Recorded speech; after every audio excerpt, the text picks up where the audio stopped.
afternoon on a Sunday in Milwaukee. They're out there tailgating, having a great time, and they are set for the Diamondbacks and the Brewers. The third and final game of this series and the final game of this opening homestand. The Brewers trying to hit the road with a win today. It's Nori Aoki bobblehead day here at Miller Park. And a packed house ready to see a matchup of a couple of aces. There's Nori Aoki. Said it was an honor to have a bobblehead. He's got it here today. Hi, everybody. We welcome you from Miller Park alongside Bill Schroeder.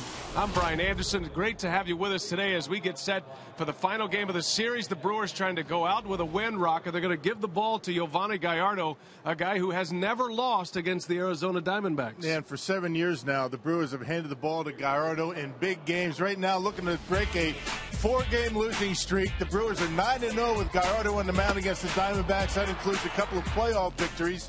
But Gallardo in his first start, a little bit shaky, didn't have much of a curveball, still was able to get through 5 innings, gave up 3 runs against the Colorado Rockies. It's going to be very important for Yo to have that curveball working for him today. Gallardo against Ian Kennedy, both opening day starters, back up in their turn to the rotation. Stay with us. Craig and Davey coming back with you to look at the top hitter in the National League, Gene Segura. What a start he's off to.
All your home improvement needs at Menards. By Miller Lite, it's not just a good time, it's Miller time. By Toyota, let's go places. And by the wireless receiver only from AT&T Uverse. Visit att.com/freeyourtv. Rethink possibles. Nori Aoki, the Japanese sensation, second-year Brewer, signing some autographs on his bobblehead day today. And you see the Brewers wearing those gold home jerseys, trying to break their losing streak, which is mounted at 4 games right now. Hi, everybody. Craig and Davey back aboard with you. We're going to talk about Gene Segura right now. One of the question marks coming in because he's so young and doesn't have the major league experience has really turned into a big-time exclamation point. It certainly has. That he's proven to everybody right now that he belongs in the big leagues. There's no doubt he's doing it at all ends between, you know, his defense, his offense. He's swinging the bat. But what I'm really impressed, I know he's got good hands. He can catch and throw, field and run. But I'm just impressed with his maturity. He came back this year really like he totally belonged in the big leagues and playing like a seasoned veteran. All right, Gene Segura in a very important batting order number today. We'll tell you about that. Nori Aoki's bobblehead. Plenty given away today here. Expecting a good crowd. Brewers trying to get back on the winning board when we come back on Fox Sports Wisconsin.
Arizona Diamondbacks.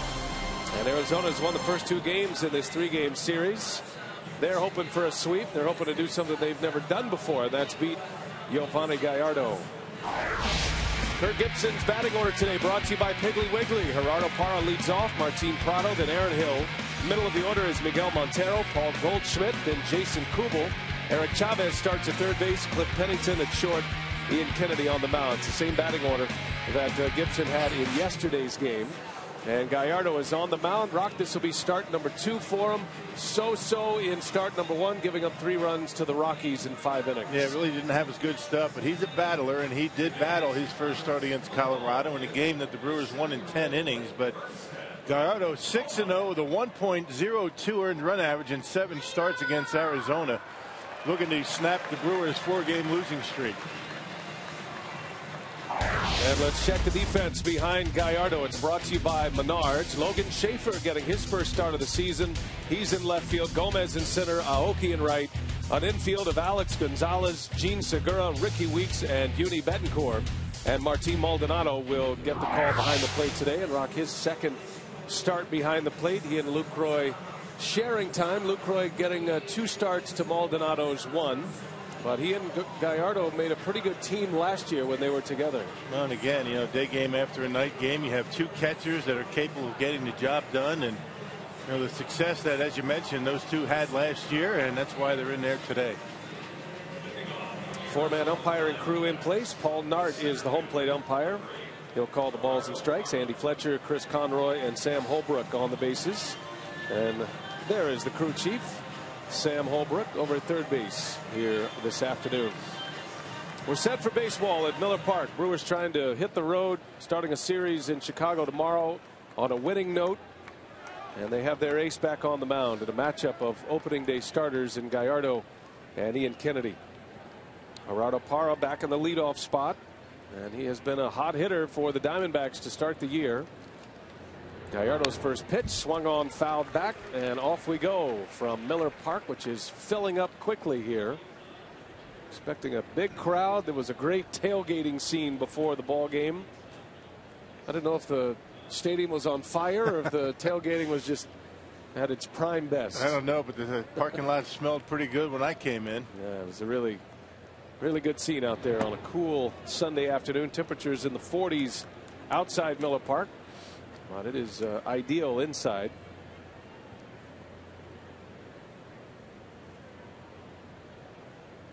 Brewers won on opening day, the last day game they played against the Rockies.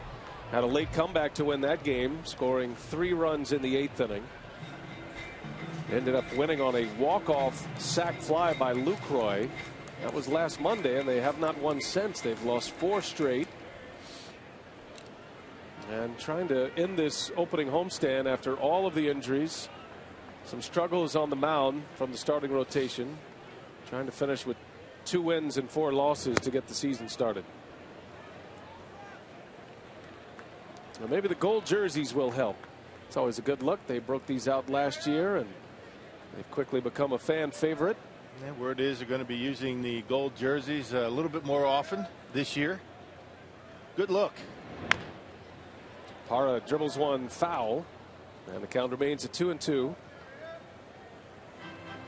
Now, one thing we have seen with the Arizona Diamondbacks, they can hit. They're a lot like the Rockies in that regard. Pretty balanced up and down their lineup. Kirk Gibson has a lot of weapons he can go to. He's got a good bench.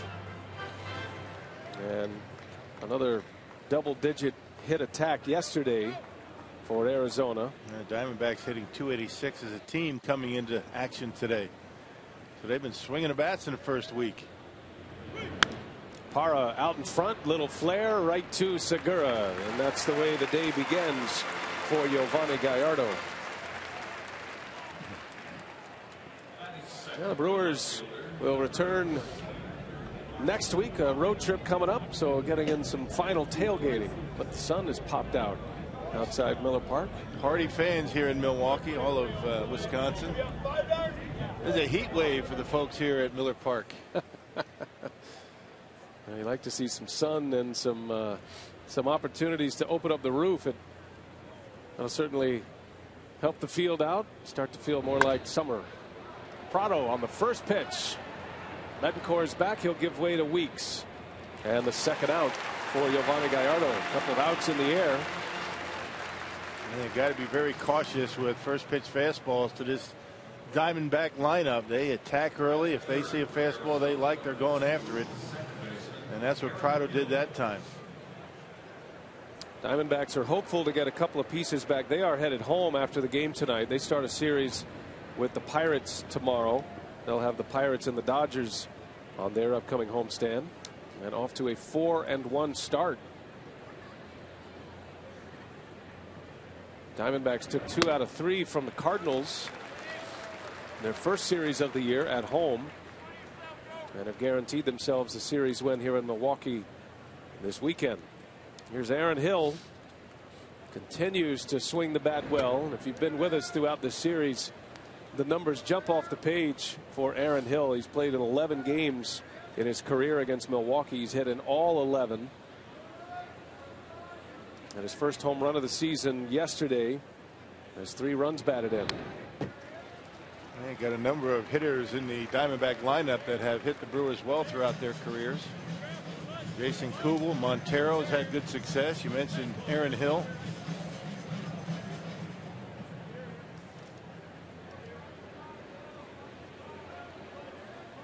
Maldonado and Gallardo, the battery today.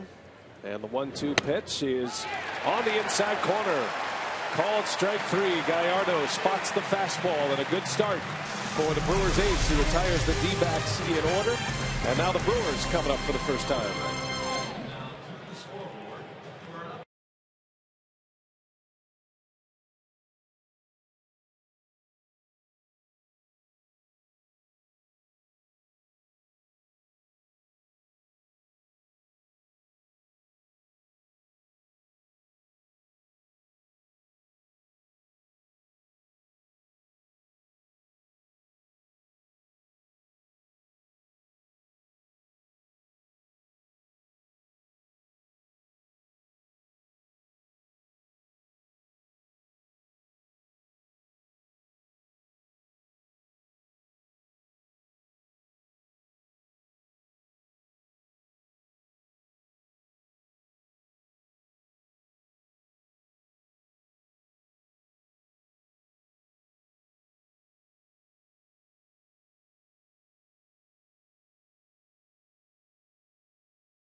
Side in order in the first, and Ron Renicky still juggling that lineup, trying to find the right pieces.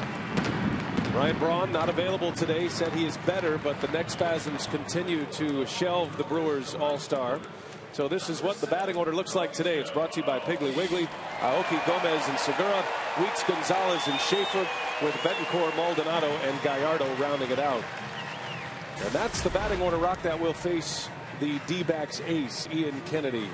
You can see the numbers against the Brewers for Ian Kennedy in his 4th year as a Diamondback. His numbers against Milwaukee: 2-3, a .338 earned run average.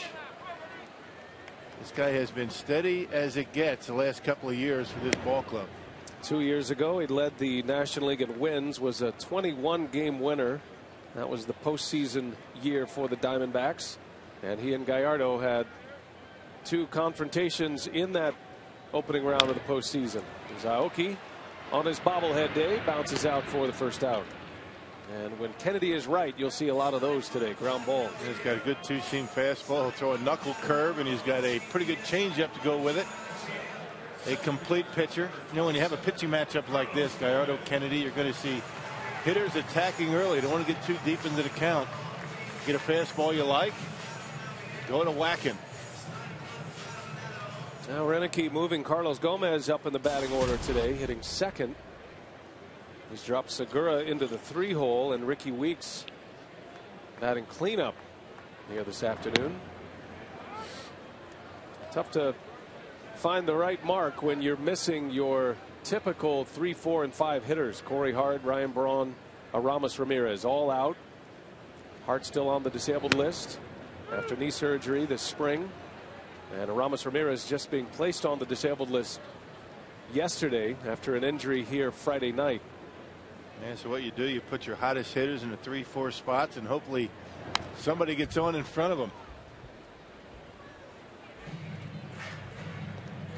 Now this is what the Brewers are missing, the top 3 home run hitters, and these are their numbers from last year on the Powerball home run leaderboard. But Weeks becomes the big power threat, and Carlos Gomez had a career high with 19 home runs last year. Another one on the ground. This is Pennington, who makes the play for out number 2. Arizona has committed just 1 error so far this year through the first 5 games. Prado in left, Parra in center, Kubel in right, an infield of Chavez, Pennington, Hill, and Goldschmidt, and Miguel Montero behind the plate. Jack Pennington. Yeah, Cliff Pennington has looked very good in this series. He's covered a lot of ground. He's shown a very strong, accurate throwing arm.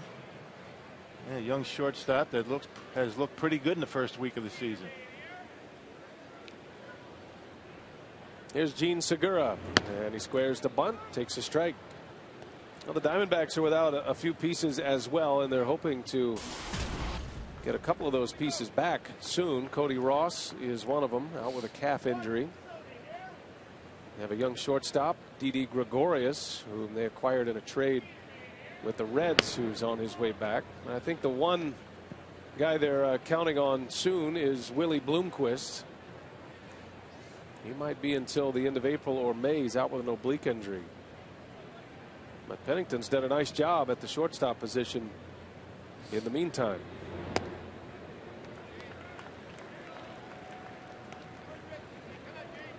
You always feel like you have a good chance to win if you throw Ian Kennedy out there on the mound. 36 and 16 combined last two seasons with the Diamondbacks. Pretty good numbers. Did have a win at Miller Park last year. And the count goes 2-2 on Segura.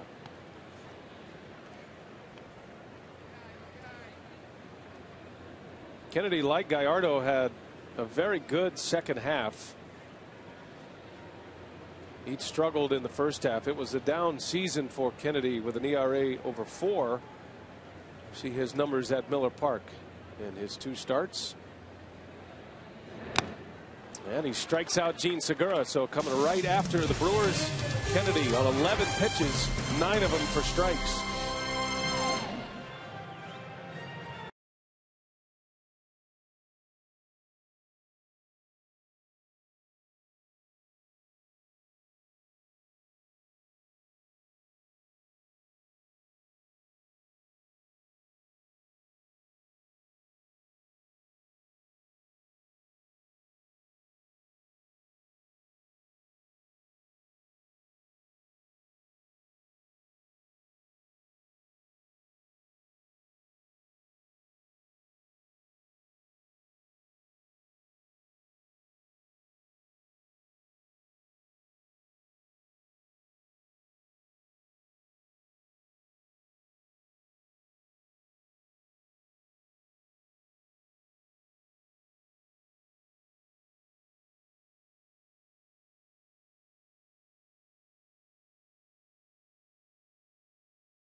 With a strikeout in the first inning, retiring the side in order, and Gallardo's got a good fastball going early. Yeah, he got a first pitch pop up. Martin Prado with a 4-seamer up in the strike zone. Not where you want to put it, but he got the out with it. But here's a really good pitch from Gallardo to Aaron Hill, and a called strike 3 on the inside corner. Obviously Hill looking for something away. So good command for Gallardo early on with his 4-seam fastball. And a big part of the Gallardo repertoire, his command of his fastball. And he's ready to go here in inning number 2. Miguel Montero will start it for the Diamondbacks. 5 for 19 for the season. Has a home run, 3 runs batted in. One of the top hitting catchers in the National League, Montero. And Gallardo drops a breaking ball in there for a strike. And much better curveball already than he had on opening day. He got an out to Gerardo Parra on a curveball. He popped it up, and he's throwing back-to-back curveballs in this at bat. Seems as though he has a better feel for it.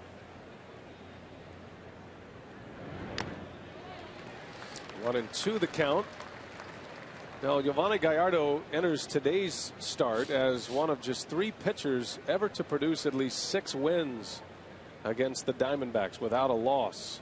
Tim Hudson for the Braves is 7-0 against Arizona lifetime. Gallardo is 6-0 in his 7 starts. And then Clayton Richard of the Padres also 6-0. Stellar numbers against this team, and the Brewers have never lost a game that Gallardo has started against Arizona. That's 9-0 now, and hope that trend continues here. There's Tim Hudson, 7-0 on a 1.33 ERA, pitching for the Braves. And Gallardo, that stellar earned run average of 1.02. Yeah, look at Clayton Richard, 6-0, but an ERA over 4. So apparently he's getting some run support from his Padre buddies. 1 ball, 2 strikes on Montero, and a breaking ball, routine into left field. Actually, that's going to fall. Schaefer was playing deep. I beg your pardon. He got a late break on it. So Montero is aboard with a base hit. Schaefer getting his first start of the season in left. Man, a little jam shot in the left field, and you can see Schaefer taking a circuitous route. Finally decides to pull up and pulled Montero to a single. I think he keeps going, he might be able to make a catch. Schaefer is a very accomplished outfielder. Ron Renicky says he is one of the best defensive center fielders in the organization. A little bit out of position here in left field, but without Braun, Renicky wanted the left-handed bat in there. Schaefer getting his first chance.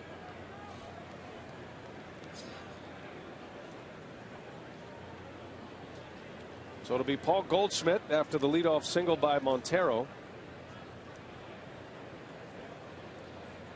Goldschmidt with 7 hits in the first 5 games. He's 7 for 22. 2 of those 7 hits have gone for home runs. And a couple of change-ups that the Brewers have thrown to him in this series. One has ended up in the seats as a home run. The other one has doubled to the opposite field against Kyle Loesch. So he's waiting back nicely on a changeup. Of course, you don't have to worry about that with Yo. He doesn't throw many. Goldschmidt hit a 2-run home run yesterday off Mike Fiers. Has great power to the opposite field, Goldschmidt. Grew up in the Houston area, in the Woodlands, Texas. Played his college ball at Texas State in San Marcos, Texas. Not a school known for big baseball prospects, but Goldschmidt has emerged as one of the top young power hitters in the National League.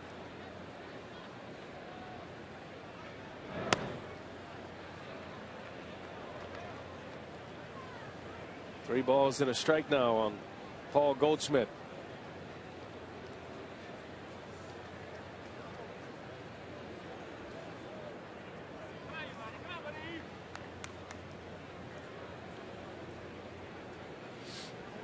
Three balls and a strike.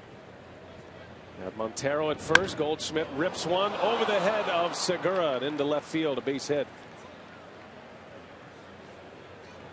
And 2 hits to start this second inning against Giovanni Gallardo. Yeah, this lineup just continues to hit. You make a mistake with them on a fastball, and they're going to hurt you. 2-seam fastball from Gallardo. He left it up out over the plate, and Goldschmidt would get on top of it. Nice short stroke into left field. Just out of the reach of Segura. That pitch was supposed to be down in the zone and out. Ended up upstairs. So it'll be Jason Kubel now with 2 on and nobody out. Kubel homered yesterday as well. His first home run of the season. Longtime Minnesota Twin. Second year with the Diamondbacks. Now 31 years of age. And a big year last year, Kubel. He was a top run producer for the Diamondbacks. He drove in 90 last season. Had 30 home runs last year as well. That's no surprise, but I mean, his defensive abilities out there in the outfield have been pretty good so far in this series. Been very impressive going back, making catches. Has an outfield assist. Didn't know he's that good of an outfielder. They made a nice catch yesterday against Alex Gonzalez, getting the start in right field, and that was early in the game, but you never know. The Brewers were threatening with men on. Turned out to be a sacrifice fly for Gonzalez, but could have been a whole lot more without the catch by Kubel.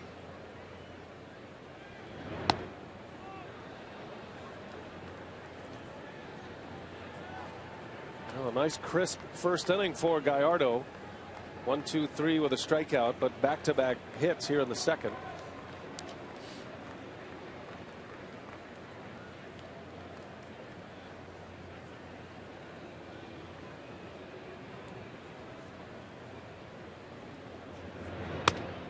And now he's behind Kubel, 3-1.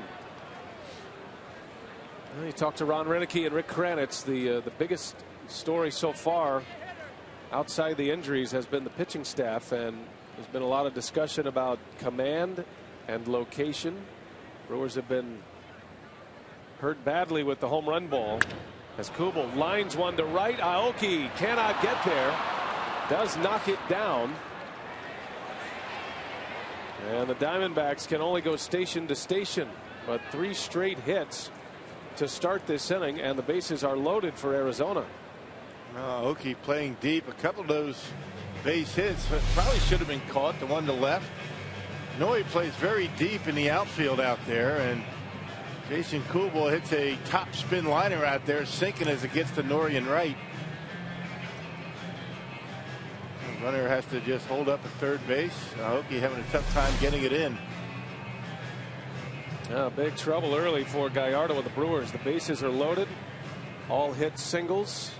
Montero, Goldschmidt, and Kubel. And it's Eric Chavez now.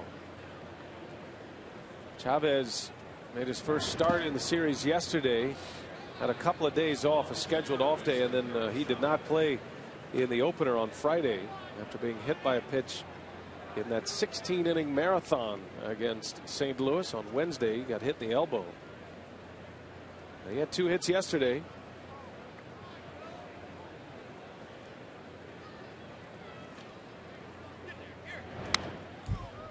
Big cut, 1 ball, 1 strike on Chavez.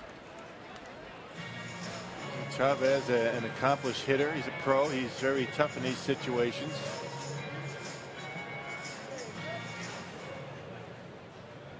And off to a decent start this year. He comes to the Diamondbacks from the Yankees. Began his career with the Oakland Athletics. Chavez, big swing and a miss. And Gallardo's best fastball of the day at 92 miles an hour gets him to 1-2. And a good spot in on his hands. Able to tie him up and get it by him.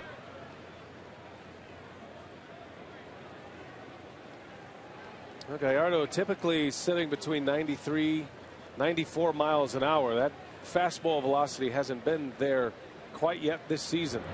Curveball in the air, slicing into foul territory, and Schaefer will watch it go in the seats. You just wonder how much of the lack of velocity for Gallardo has to do with his ramping up early for the WBC and kind of a dead arm period after. He feels good. He feels healthy. Just doesn't have that zip on his fastball yet.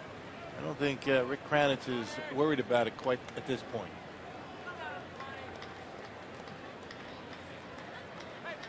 One ball, 2 strikes on Chavez. And a bouncer foul. Able to hang tough on the breaking ball. Back-to-back curveballs. Let's see if Gallardo and Maldonado try to come inside once again on Chavez. They got the fastball in on his hands a couple of pitches ago. Well, Chavez coming off a nice year with the Yankees. Alex Rodriguez was injured. He ended up filling in very well for the Yankees last season. Hit .281 in pinstripes. And Gallardo just missed. 2-2.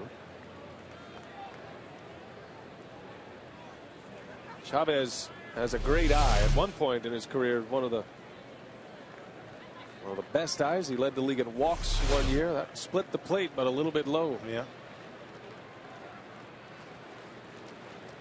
Big pitch coming early, the 2-2, and Chavez spoils another one.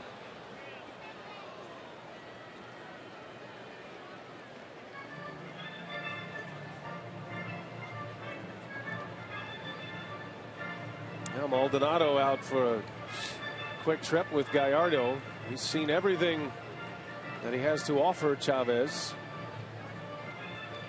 And except for that fastball inside, after getting a swing and a miss on that pitch, it's been a couple of curveballs and then a couple of fastballs away. Maybe Martin Maldonado trying to convince Yo to come inside. Brewers are set up for a double play ball. They will concede the run to turn 2. And a 2-2. Chavez lifts it in the air to left. Runner tagging at third. Montero. Schaefer's got a good arm. The catch, the throw on the money. Oh, what a play! A double play as Logan Schaefer gunned down Montero. And not even close. You had the catcher running at third base. Logan Schaefer electing to go for broke and all the way in the air. Missed the cutoff man, but able to get a good throw, accurate throw to Maldonado and get the out. You can see the way he gets his momentum toward home plate, saying this is going all the way in the air. Throws a strike and they get him. Nice throw. Not even close.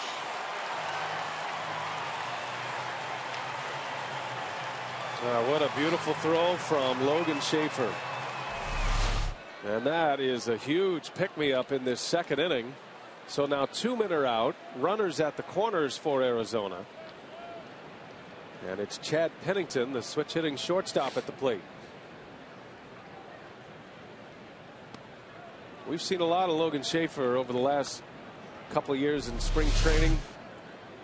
And just put it right on the money. Catchers love that, right? Yeah, well, Montero never did touch home plate. Actually sliding on the infield side of the plate. You don't see that much.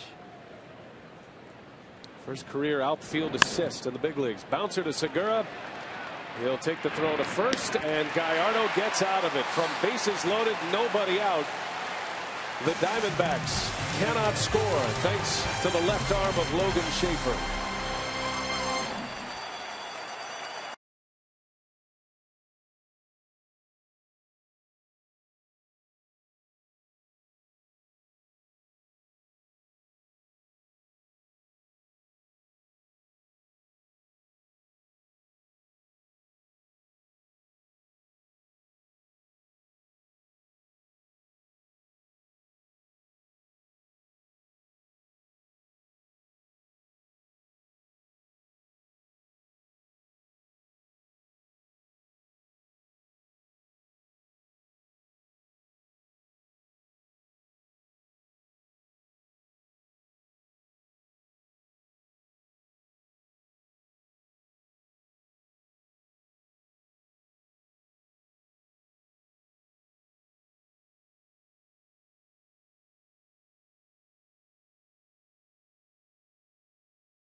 Head to the bottom of the second, and just a reminder, come out to Miller Park as the Brewers host the world champs, the Giants, April 16th through the 18th.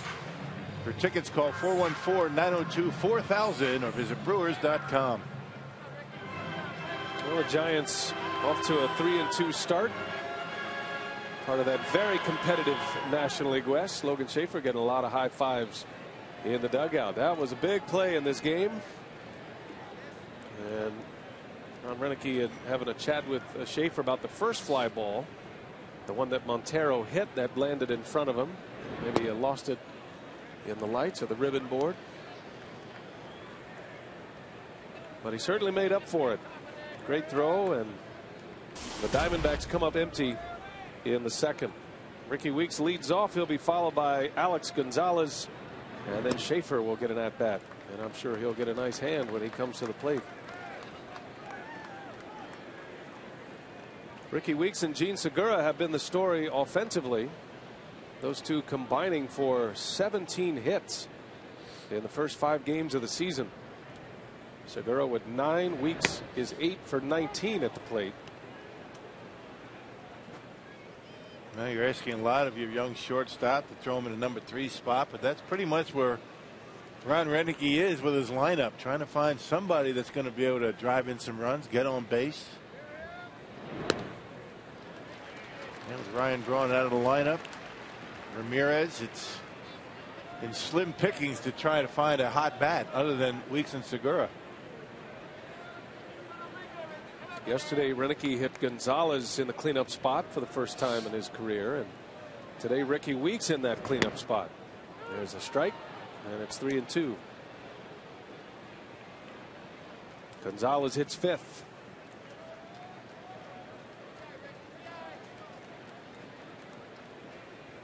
Weeks has 2 hits in this series. He's 2 for 8, but he's hitting all 5 to start the season as Kennedy comes all the way back down 3-1 to strike him out. That good off-speed pitch down and away. Ricky tried to pull it. Well, the arm action's so good for Ian Kennedy, you really can't tell what's coming. And there you see the Vulcan changeup that he throws. He splits the fingers. Not so much a split-fingered fastball, just chokes down the speed with the spread of the fingers on the baseball. It doesn't tumble like a splitter. The Vulcan grip between the middle finger and the ring finger. There's a strike from Kennedy. And with a changeup like that, Brock, Kennedy can live long and prosper.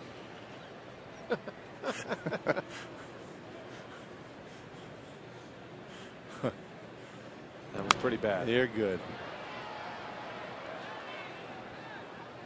I don't see a lot of guys use that grip on the changeup. We saw Mike Fiers use the split grip, just splitting the 2 fingers. A lot of guys use what they call the circle changeup grip. And the straight change, the split grip, the Vulcan grip, it really doesn't matter. Fly ball dropping fast, and coming in to make the play is Prado. Well, you can see the left fielders not getting great jumps so far. The sun is out on the panels. Well, Logan Schaefer certainly made up for it. And look at today's Jimmy John's freaky fast delivery of the game. He delivered a strike to Maldonado to cut down Montero at the plate. That bases loaded, nobody out. You'd be happy with just 1 run coming across. But the Brewers bonus right there. Good job by Logan Schaefer with a good accurate throw into home plate.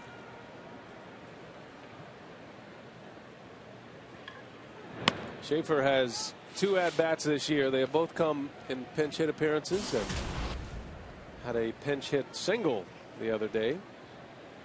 Twice he's been used as a decoy, where he was announced as a pinch hitter. The opposition brought in a left-hander, and then Schaefer was taken out. So he gets his first start of the year here today. This guy's a lot of fun to watch. We saw him all spring. He just does everything well on the baseball field. He's a good bunter. He's fast. You've already seen the great arm. And he is tied up by that Vulcan grip changeup of Ian Kennedy. 3 up and 3 down for Kennedy again.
scoreless game going here at Miller Park, and all fans in attendance receiving their Norichika Aoki bobblehead. Always a fan favorite, and he is the subject of today's AT&T Twitter poll. Taking a look back at last season, what was most impressive about his rookie season? You can tweet us at FS Wisconsin with one of the hashtags you see there. Was it his hit streaks, 4 streaks of 10-plus hits or more, his offense, 10 home runs last year, his defense, or his stolen bases, Brian, 30 of those last year? We'll update the poll as the game continues.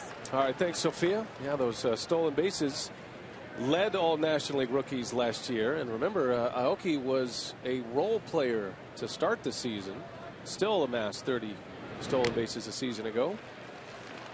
And things really started to come together offensively. The Brewers started to win games when Aoki was put in that leadoff spot in the lineup. Good eye at the plate, good speed. We've already seen him get a number of infield hits this year. No balls, 2 strikes. Ian Kennedy is leading off for the Diamondbacks.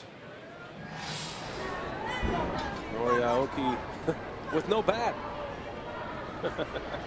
I was talking to some of the Japanese media before the game, and this is a big story, this Aoki bobblehead today. And they told me that a signed Aoki Brewers bobblehead would go for about $200 on eBay, they thought. Wow. So we sent for the wheelbarrow.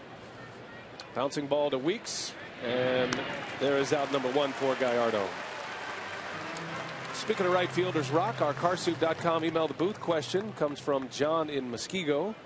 And he wants to know, which do you prefer, a right fielder with a big bat or a big arm? Big bat, no doubt. I mean, you get a guy that can hit some home runs and drive in some runs. Certainly you take that over the big arm. When you look at Aoki, he doesn't have the big arm, but he has the very accurate arm, and that's why he's been so good at throwing out base runners. You don't need a big arm. You don't need the big velocity on the throwing arm. You just need to be accurate, hit the cutoff man, and that's what Nori will do for you. Well, Aoki in his playing days in Japan, a 7-time All-Star.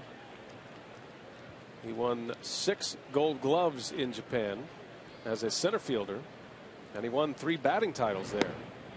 And that's why the value of that bobblehead is so high. You know, the rule of thumb in baseball, your corners, you know, third and left and first and right, those are your offensive-minded positions. I mean, that's historically been the case. Parra slaps one past Gonzalez, and thinking about 2, he will not challenge the arm of Logan Schaefer. Well, this guy is a hitting machine right now. He leads the National League in hits through the first week of the season. That is his 12th.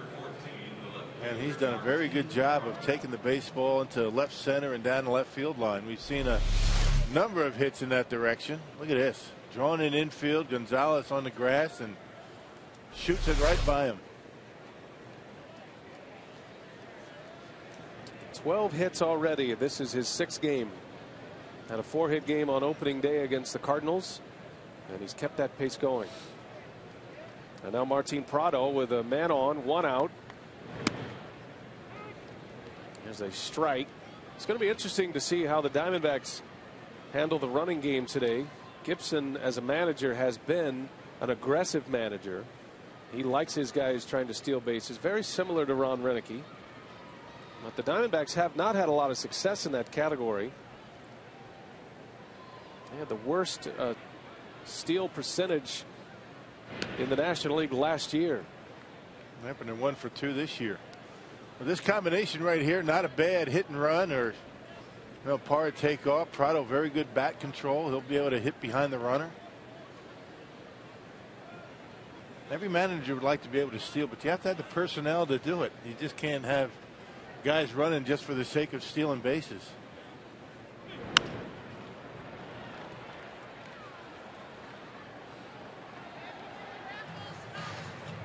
Maldonado behind the plate for the Brewers has an excellent throwing arm. He's one of the top defenders behind the plate. Always has been. The Brewers have always loved his glove and his defense, the way he handles the pitching staff. And if you range too far off the bags, he'll pick you off. I always tell when a catcher has a good throwing arm when he uses it a lot of pickoff attempts. Prado takes one outside, ball 1. Didn't miss by much. Yeah, Maldonado is under the tutelage of the Molina brothers. And he and the Molinas are all very close Puerto Rican catchers, especially Yadier Molina, the best catcher in the game right now.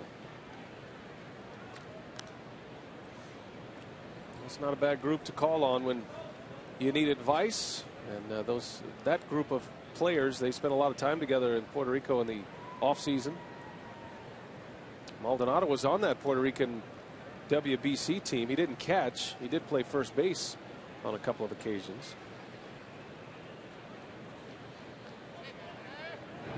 Hey, what makes Maldonado so quick in getting rid of the baseball and on its way to the bases is his feet. Very quick feet. And I asked him last year, how did you get such quick feet? Do you jump rope? Do you do anything in particular? He says he does a lot of running on the beach in Puerto Rico. So standing there with cleats on nice hard dirt, that's nothing for him. It's like visions of chariots of fire. Prado fouls it away. Can you just hear the music? And there's Maldonado running down the beach. And not exactly what you would expect of a long distance runner. I don't think he does so much of that. Wind sprints, perhaps. You can imagine seeing Maldonado in his Brewer shorts and shirt doing wind sprints on the beaches of Puerto Rico. Have to send a camera there next offseason. Capture that image. I'll be glad to go. Yeah, we'll go. Sign me up. 2-2 to Prado. And a bouncer. Nice play, Betancourt. Throw to second, and Segura is wiped out, but the Brewers get it out, and Segura is hurt. Man, oh man. Well, that did not look good. The throw was a little bit up the line, and Segura was in a vulnerable position. And a ball club who has dealt with their fair share of injuries sees their shortstop sprawling out on the field right now. And Parra just going in hard, and the leg of Segura just completely exposed. Not sure what happened, but it certainly doesn't look good. Segura has had a broken lower leg ankle in the past when he was in the minor leagues. He actually wears a rise in his shoe. One leg is shorter than the other, and because of that injury. Oh, right on the knee. Yeah, you can see Parra coming in on the infield side of the bag and trying to, I guess, break up the double play. But you can see Parra whipping him with the leg, getting a piece of him. Check it out. Going right after him. It's a clean slide, good hard baseball, but Gene Segura pays the price. It looked like knee on knee right there. And you got to remember, Betancourt is not an experienced first baseman. Fumbled with it just enough, and Segura trying to walk it off. That's a good sign that athletic trainer Dan Wright has allowed him to try to walk it off here. Well, it depends on what the actual injury is. I mean, you can walk off, a knee to knee from time to time, but it looks like he's going to be all right. Boy. Just to see him run is a wipe of the brow. And he wants to stay in. Segura, he certainly understands the personnel problems the Brewers have right now.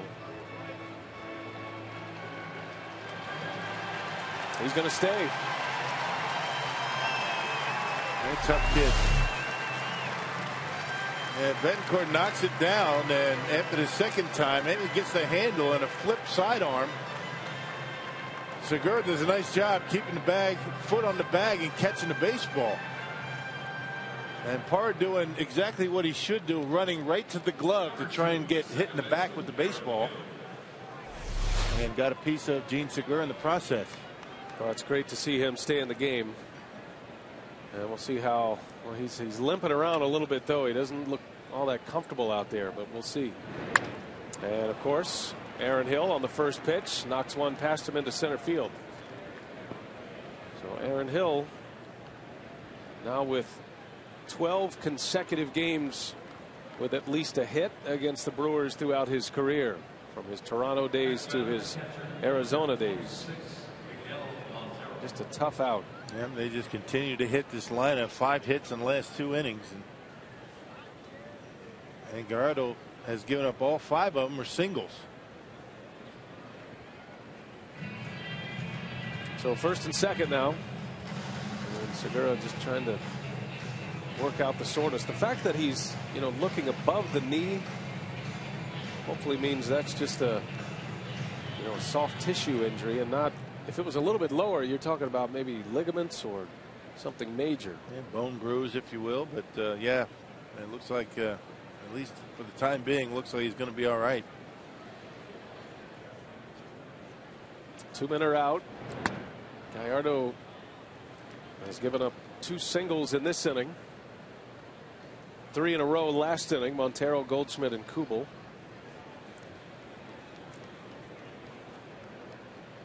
Now Brewers pitchers has given up a ton of hits already.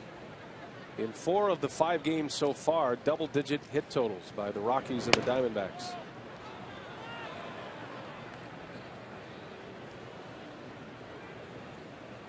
So all the talk about the injuries in the lineup, Ron Renicky redirected the conversation back to the pitching staff, and specifically the starting pitchers, hoping for a big turnaround the second time through the rotation.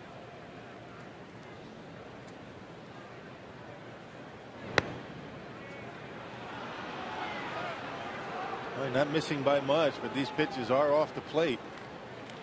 You can see Fox tracks. Paul Nauert very stingy on those corners. Now the Diamondbacks, as a team, like to swing away 3-0.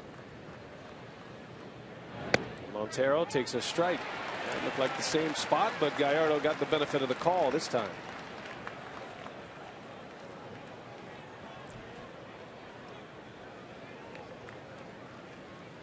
Two on, 2 out. Scoreless game. Although the Diamondbacks have threatened in a big way the last 2 innings.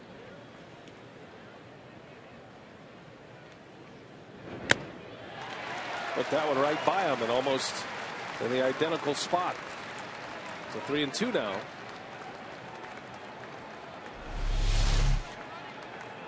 Yeah, Gallardo didn't want to walk him. Gave him a pretty good pitch to hit. Outer half, and he came up empty. Both runners will get a head start with a pitch. Prado at second, Aaron Hill at first. Dangerous hitter at the plate. There they go. The pitch is upstairs for a ball. He tried a breaking ball, and Montero draws the walk. Yeah, pretty much all you have to do is drop that one in the strike zone. You figure Montero was going to take it. Sitting fastball, just missed upstairs with the curve.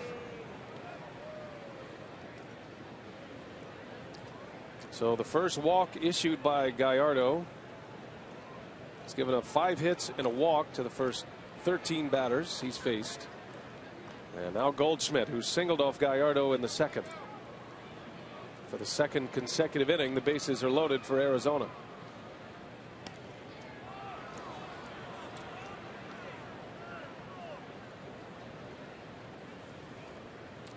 '25-year-old Paul Goldschmidt signed a long-term extension this spring prior to the season starting.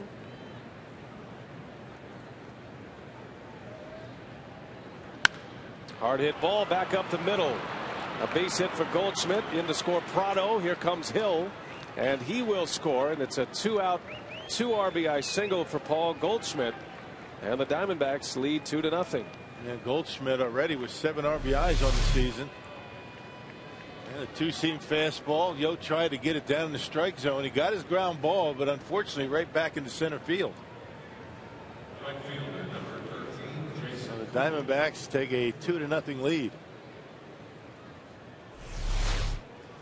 Goldschmidt now with 5 RBIs in the series. And now 5 hits in the series. He's 5 for 10. Jason Kubel with 2 away. 6 hits already for Arizona.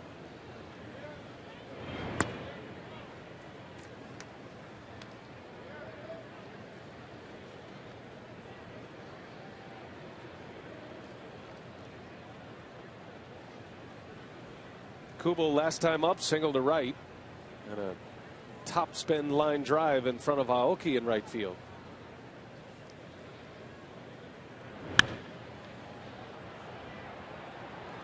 Count evens at a ball and a strike. Great to have you with us this afternoon. The Brewers and the Diamondbacks live from Miller Park, Milwaukee, and a big crowd on hand to see this one. Final game of the series. Sophia Minnaert, Mark Concannon, Brian and Bill here in the booth. Our game produced by Wave Robinson, directed by Kevin Schenk this afternoon. On Nori Aoki bobblehead day. The 1-1. Strike called. 1-2 the count.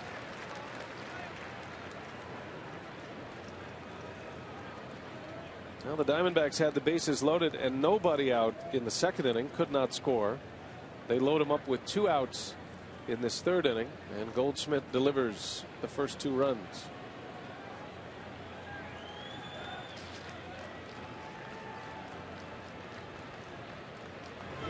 Kubel swings and misses. Best curveball of the day for Gallardo. He needed it. A strikeout to end the inning, but Arizona has a 2-0 lead.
Single to drive in a couple of runs, and today's Tavern game, the bus stop in Fremont. If they call the Brewers in the next 24 hours, they get 40 Miller Lite beer pen tickets to a Brewers home game. It's offer courtesy of the Tavern League of Wisconsin and Miller Lite. Speaking of the bus, the Brewers will be jumping on the bus to Chicago after the game today. Just a 90-mile trek down south on 94, starting a series with the Cubs tomorrow. The day game tomorrow and the night games Tuesday and Wednesday at Wrigley Field. It'll be the Cubs home opener tomorrow as well. Uni Betancourt leads off for the Brewers. Bottom of the order. Kennedy has retired 6 in a row to start it with 3 strikeouts. And he looks like he's on his game early.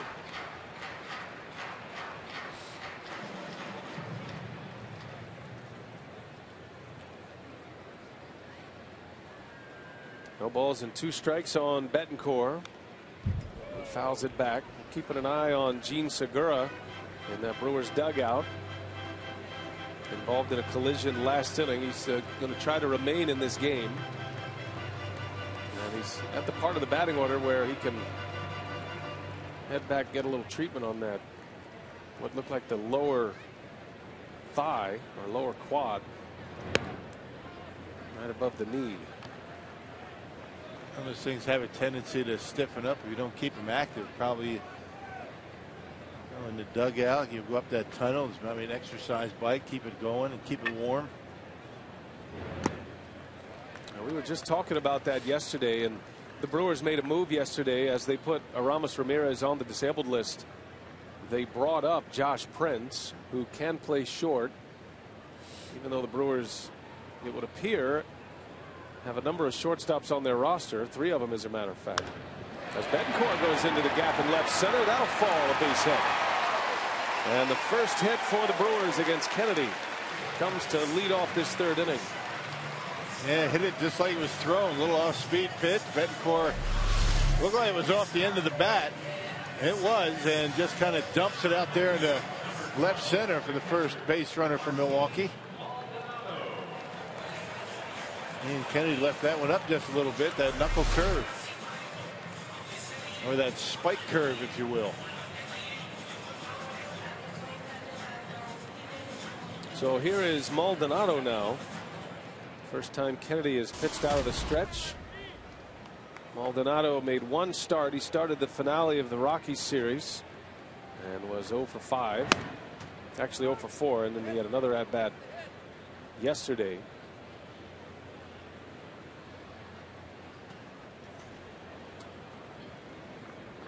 Maldonado had a nice year last year offensively.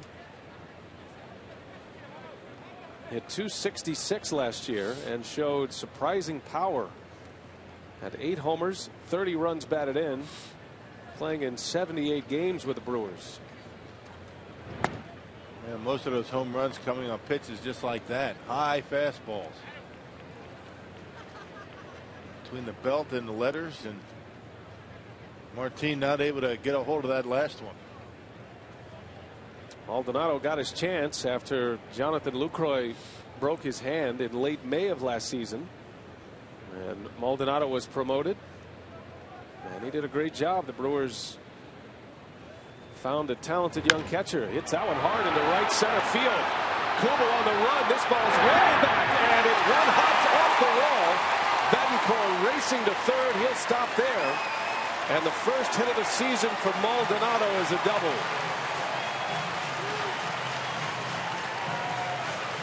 Now that had to feel good for Maldonado. A fastball that was right down the middle.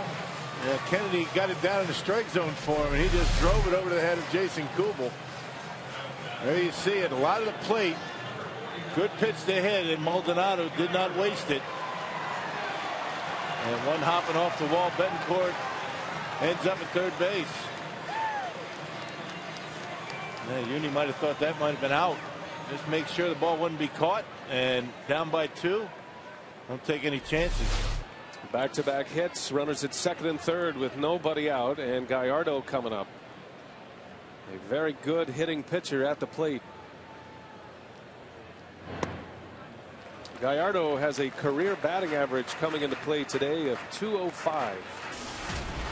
And what he considers a down year last year. Gallardo won the Silver Slugger Award, which is given to the best hitter at that position back in 2010. That was the year he had .254.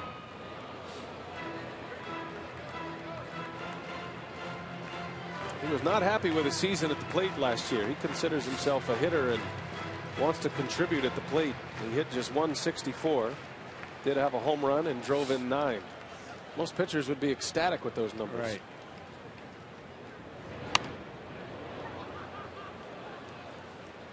Well, he's a complete athlete. He feels as though every time he grabs a bat, he should do something to help the club, as you mentioned. And in this situation, you want to make contact. Infield's back. You hit one up the middle, and you got to run in.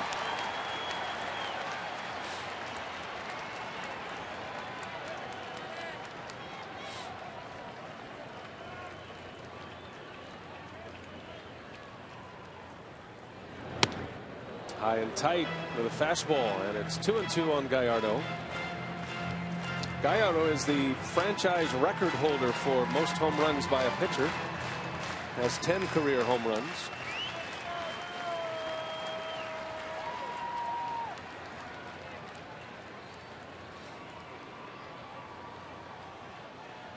And Montero is on his way out to chat with Kennedy. As we send it down to Mark Concannon. B.A. Ron Renicky told me this morning some of his hitters are pressing a bit right now because they're off to slow starts, and that doesn't help with 3 of Renicky's best hitters out with injuries. But the skipper says pitching is his big concern. He says his staff has to start getting ahead of hitters and stop throwing balls down the middle. He feels if that happens, the team, even with the injuries, has enough pop in the lineup to scratch out some hits and be successful. All right, thank you, Mark. And Gallardo able to lay off. That's certainly, you know, this is a game. It's not like football. You can't play it amped up. You have to apply the less is more theory. And certainly the entire roster is feeling the burden of the big run producers out of the lineup. And certainly the pitchers are as well. But you got to play this game relaxed. So somehow you have to find that sweet spot. Everybody talking about the injuries, but it really shouldn't have much effect on pitchers finding their location, but they have not been very consistent in doing that. Little half swing. Gallardo cannot check it according to the first base umpire. Andy Fletcher rings him up, and Gallardo is a strikeout victim. And best fastball that time for Ian Kennedy to Gallardo. It was high enough, might have been off the corner. We could see Yo not able to hold up. Good call down at first base. And the 4th strikeout for Kennedy. Back to the top of the order, Nori Aoki.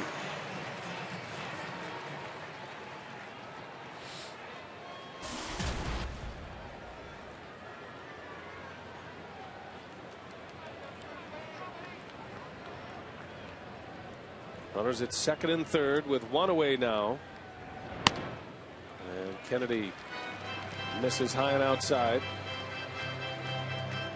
Aoki always wants to deliver in a spot like this, but especially on his bobblehead day. And these opportunities don't come around very often against a pitcher like Kennedy. Into center field, well hit, back is Parra, and it's over his head. 2 runs will score.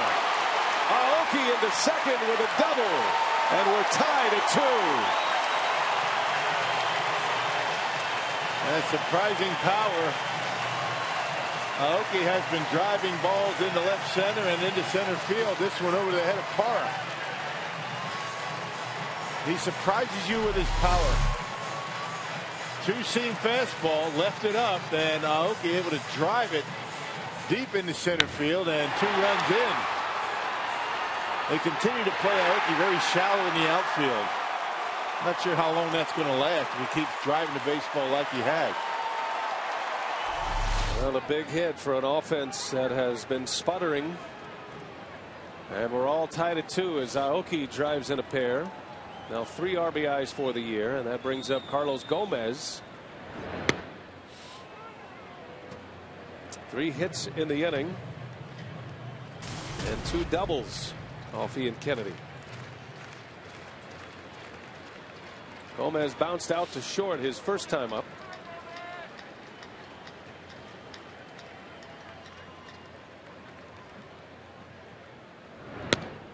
Strike 2. Boy, 2 well-placed fastballs on the outside corner.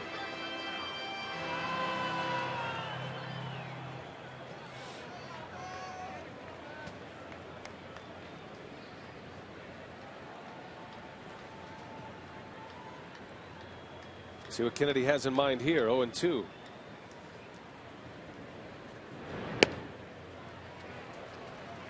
Went out there again. Gomez doesn't bite.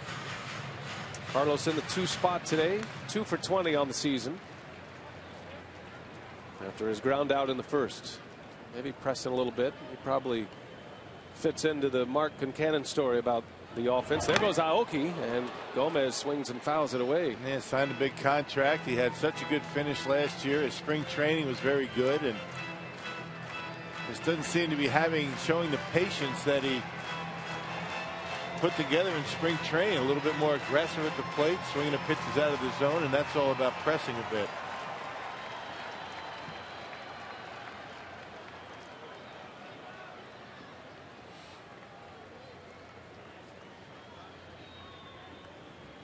Gomez to third, and Chavez goes to second, and the out at second base. Eric Chavez, a former Gold Glove third baseman. Not sure who had a better play there, Chavez or the second baseman Hill, to get over there at second base so quickly.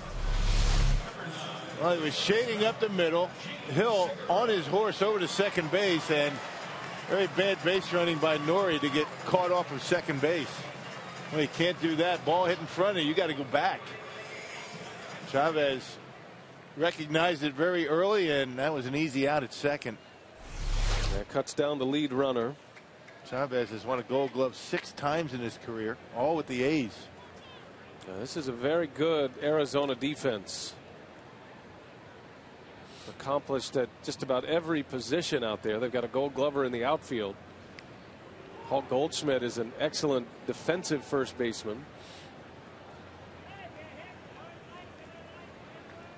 And a team that has committed just 1 error this season.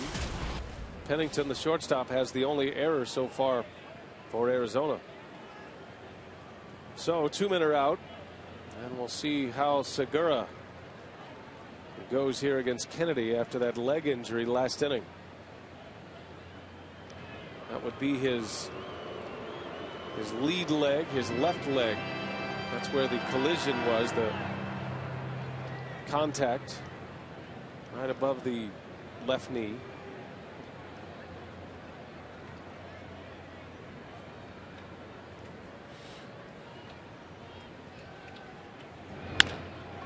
Segura to short. Pennington goes the easy way, and that will retire the side. But the Brewers get 3 hits, a couple of doubles in the inning.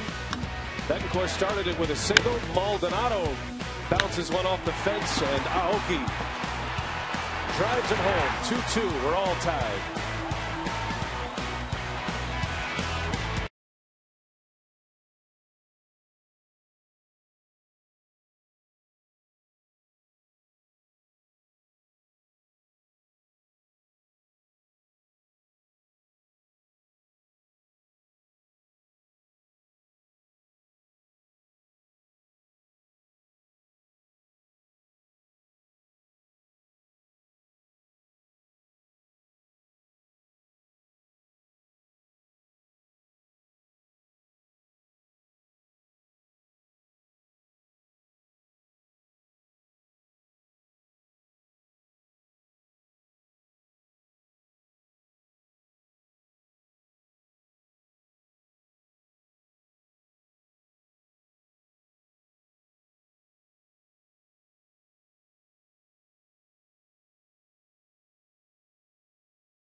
Brought to you by Piggly Wiggly, the official supermarket of Fox Sports Wisconsin.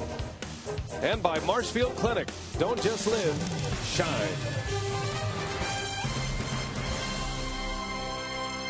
All tied at 2. Aoki with 2 RBIs and a bit of a base running blunder after that double. But we're all square again as we head to the 4th. The Brewers answering a 2-run Diamondbacks third with 2 of their own in the bottom of the 3rd. And now Gallardo back to work. Eric Chavez leads off. The man who cut down Aoki at second base. Little jam shot to Weeks. And Gallardo has one gone in the 4th.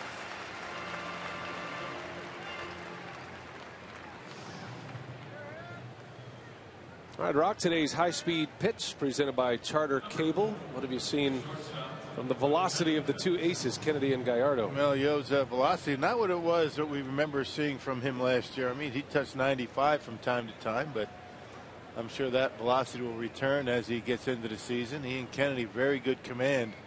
A lot of first pitch strikes for Ian Kennedy. Gallardo, 8 for 16. So Yo needs to get ahead in the count a little bit more. Now 8 for 17. It's a big inning for Gallardo. His pitch count is up there at 64 through the first 3 innings, 3 1/3. But he's at the bottom of the order. This would be a big out here with Pennington at the plate. You got the pitcher Kennedy coming up next, trying to make it a quick inning. See, back-to-back 25 pitch innings for Gallardo. That's a lot. The Diamondbacks have 6 hits. Gallardo's issued 1 walk and has 2 strikeouts at this point.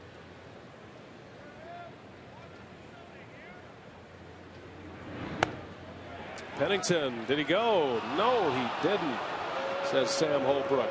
That's the crew chief over there. That was close. Pennington able to check his swing.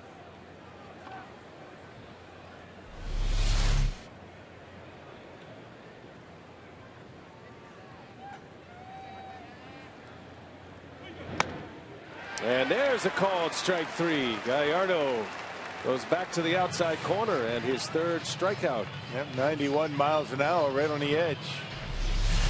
Well, this might be your low pitch inning for Gallardo. Was able to get through Ian Kennedy, the pitcher.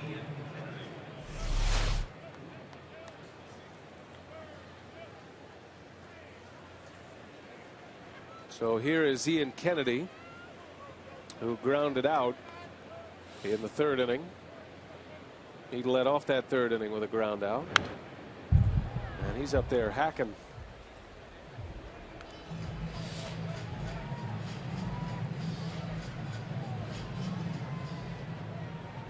Kennedy, a career 136 hitter. Had just 4 hits last season. He was 4 for 51. Another bouncer to second base. And that's the kind of inning Gallardo was looking for. That's a 9-pitch inning for Giovanni Gallardo. 3 up and 3 down. We head to the home 4th.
Harris, the WPT Grand Prix de Paris. Join us tonight. 6 great players chase history and more. Over $500,000 in first place prize money in the City of Lights. And every game day here at Miller Park, the Brewers Community Foundation proud to feature the 50-50 raffle. Proceeds from the 50-50 raffle support nonprofit organizations in the areas of health, education, recreation, and basic needs. Get your tickets today. You can purchase the ticket for $2 through the 4th inning every game day here at Miller Park. Raising a ton of money for the Brewers Community Foundation. Well done. Sound like an auctioneer. 2-2 game. Ricky Weeks leads off. And there's strike 1 from Ian Kennedy. I like that 50-50 raffle. I always see them before the games. They're in the bright orange. There's always a happy fan every night. Win half of that money. Ricky Weeks skies one to right center. Jason Kubel makes the catch for out number 1. I always feel bad, those folks with the orange T-shirts come around and come in front of us and ask if we want to buy a ticket. I guess we could donate. Yeah, you're not eligible. We can't win. Right. Doesn't mean you can't whip out, though. And, right, that's what I'm saying. $2 here or there. Yeah. Go to the hip. WrestleMania tonight, Rock. They're getting ready. Those are outstanding masks with the Brewer logo. Yeah. That's big league. Nice touch.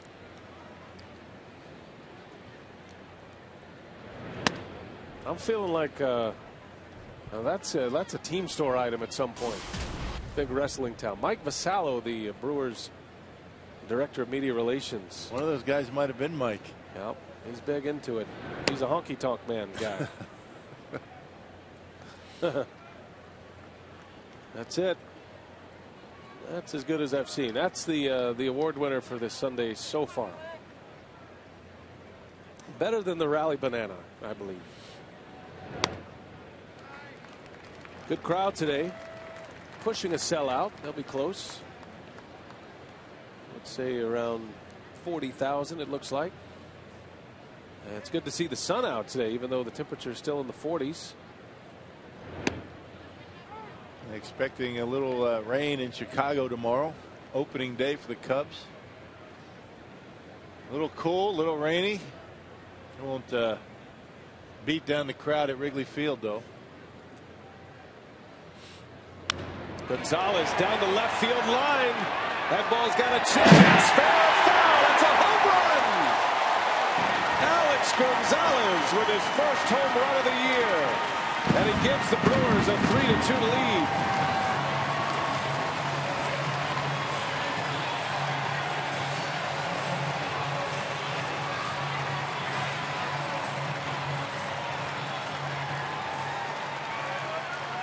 Well, they talk about buggy whipping a fastball in. How about that? A la Jim Gantner. Check this out. Fastball in off the plate. He just throws the hands at it and keeps it fair. You see the way those hips opened up? The knob of the bat leads the barrel, and he keeps it just fair inside that foul pole. Good piece of hitting by Gonzalez. Now the Brewers now with 5 home runs for the season as Schaefer drops down a bunt. He is excellent bunting the baseball. And a good try following the home run. And two-seamer and got it inside, but Gonzalez apparently waiting for it and hits it hard right down the line. Didn't have time to hook foul. That's got to feel good for Gonzalez. First of the year after missing most of the season with an injury last year.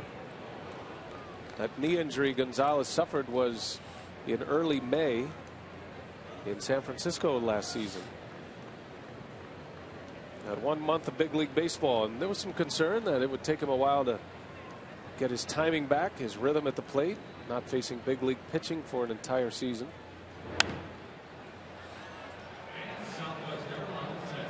Well, the Brewers are glad they have him.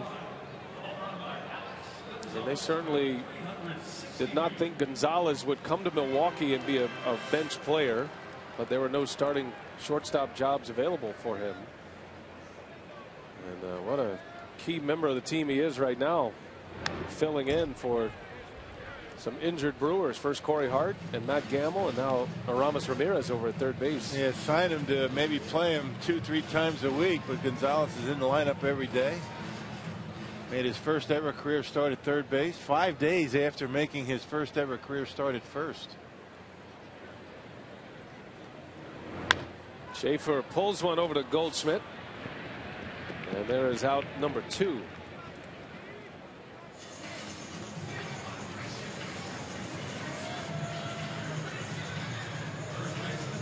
So 2 gone, and it'll be Uni Betancourt now.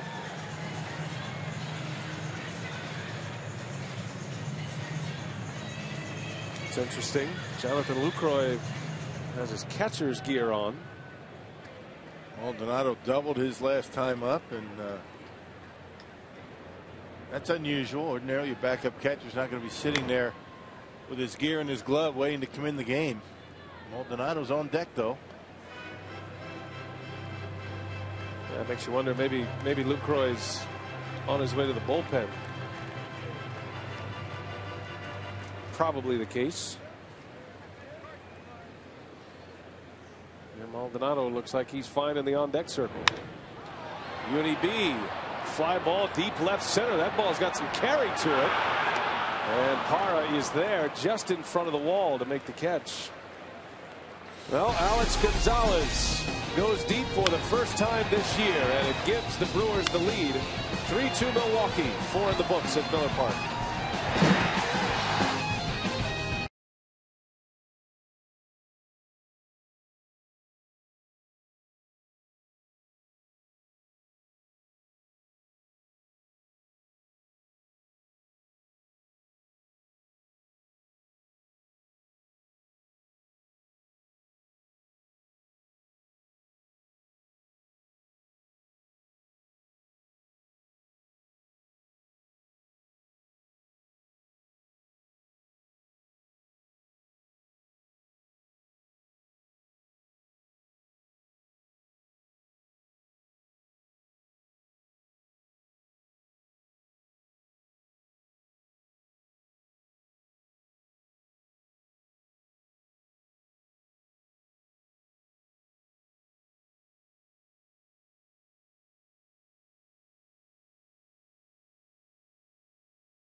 Shortstop position.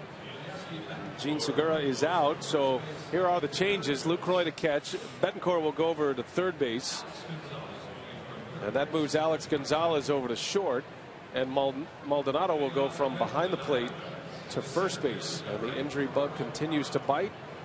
The best hitter the Brewers have going right now is Gene Segura, and he is out and unable to carry on in this game after that big collision at second base. That was back in the third inning. He and Gerardo Parra colliding as Parra sends one to left, and one pitch and one out for Gallardo. And not really sure what to say about all these injuries other than kind of crazy. Thought we were done with all that last year. Just a reminder, this copyrighted telecast presented by authority of the Brewers may not be reproduced or retransmitted in any form, and the accounts and descriptions of this game may not be disseminated without express written consent of the Brewers.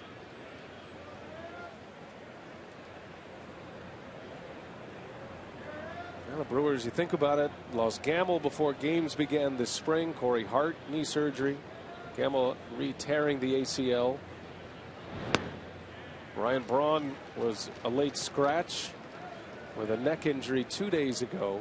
Aramis Ramirez injured his knee in that game and is on the disabled list with a left knee sprain. And now Gene Segura is out with what they're calling a left quad contusion. Yeah, certainly nothing you would expect to be serious, maybe day to day. Get some treatment on it, make sure you minimize the swelling. Ron Renneke asking Rick Krant, can you play in the infield? Here we go. It was a good play by Betancourt. He smothers it, and then a flips throw, and Gerardo Parra went right into the leg of Gene Segura. It was a clean play. Looked like knee to quad, and The young man tried to stay in the ball game, but just couldn't continue. Bouncing ball to Gonzalez, and like he never left the position.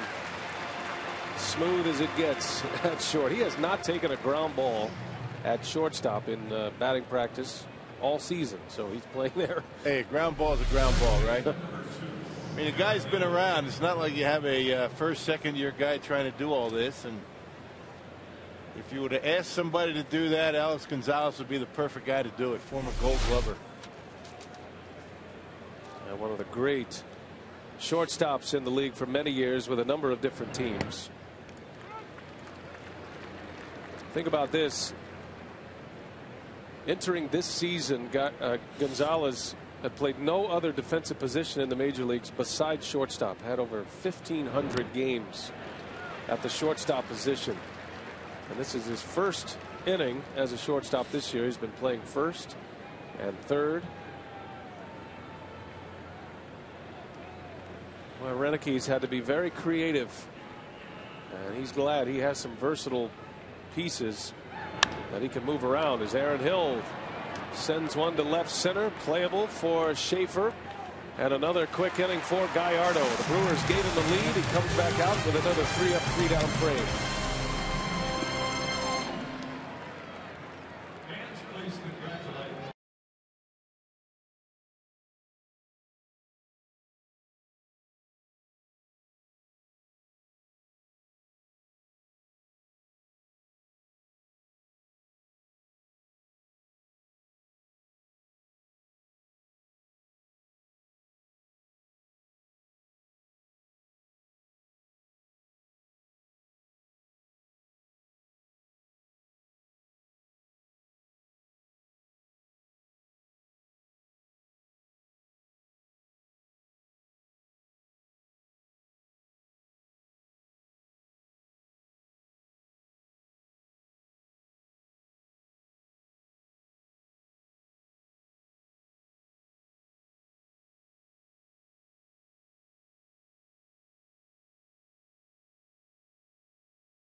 The Brewers leading 3-2 over Arizona here in the bottom of the fifth back at Miller Park. Mark Concannon, time for the team's minor league report. Encouraging news from down on the farm last night. Johnny Hellwig pitching 5 scoreless innings, giving up 2 hits. Nashville beating New Orleans 6-0. Hellwig, a 6'9" right-hander, retired the first 11 batters he faced in his AAA debut. Hellwig and Gene Segura, 2 of the players acquired in the Zach Greinke deal. And so far, guys, they're showing lots of promise. Yes, they are, as Maldonado lines out on the first pitch. So 1 away for Kennedy. We saw a lot of Johnny Hellwig this spring, and he looks like he's got some star potential to him. Yeah, mid-90s to upper 90s fastball, big tall kid, and very impressive, throwing hard, throwing strikes down in spring training. 1 pitch and 1 out for Kennedy. Kennedy giving up 2 in the third, a 2 RBI double by Aoki, and then Alex Gonzalez with a home run to give the Brewers the lead. Now Gallardo taking a big rip.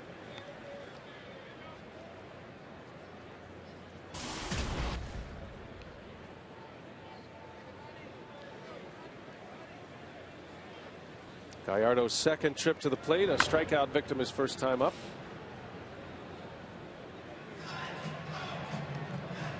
I want to say hello to the Brickle family. They're watching the ball game today. Remembering Marianne Brickle and Marty Moldenhauer, one of our great ushers here. He's checking out the game on his birthday. Gallardo down the line, smothered over at third base by Chavez, and a base hit for Gallardo. Infield hit for the Brewer pitcher.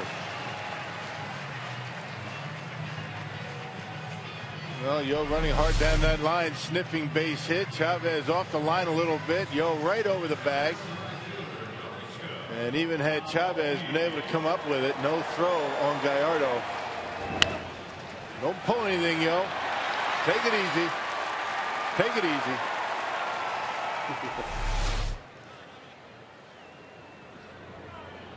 To get a new shipment of ice with this team. Top of the order, here is Aoki. Well, he scalded one his last time up, knocked it over the head of Gerardo Parra. And I notice Parra is maybe a step deeper. He's not moving back much. Step or two, but he's back regardless. Aoki's been driving the baseball pretty well to the opposite field. Teams have made some pretty good plays on him. Carlos Gonzalez made a couple of great catches on Aoki in that series against the Rockies.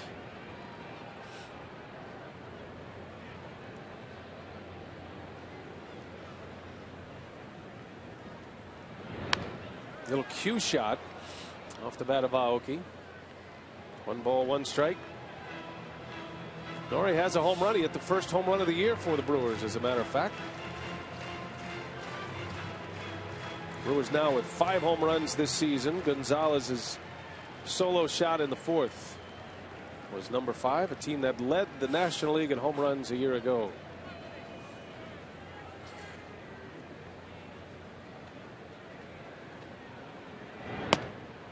It was interesting on opening day. Aoki's home run came against Jhoulys Chacín of the Rockies.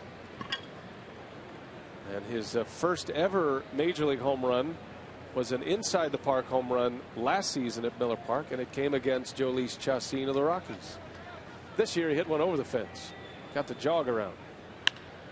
It's that one hard, but right at Pennington, and he will start a 6-4-3 double play to end the inning.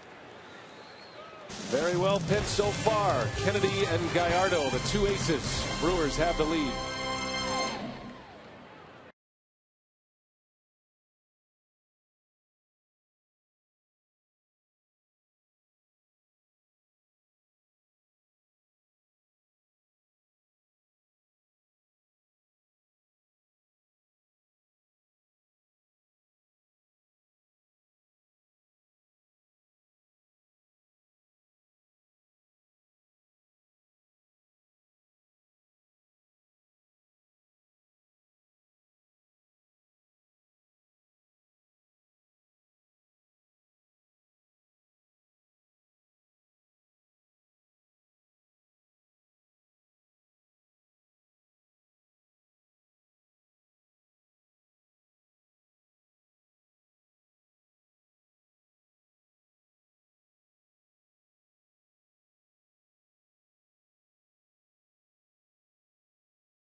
Residents of Milwaukee, Ozaki, Racine, Washington, and Waukesha counties, you can purchase half-price tickets to the Brewers games versus the Pirates and the Cardinals, April 29th through May 3rd.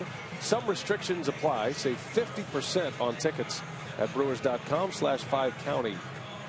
Gallardo and Kennedy, the Brewers and the Diamondbacks, and a rematch of Game 1 of the NLDS. These two pitched against each other in Games 1 and 5. Gallardo was the winner in Game 1.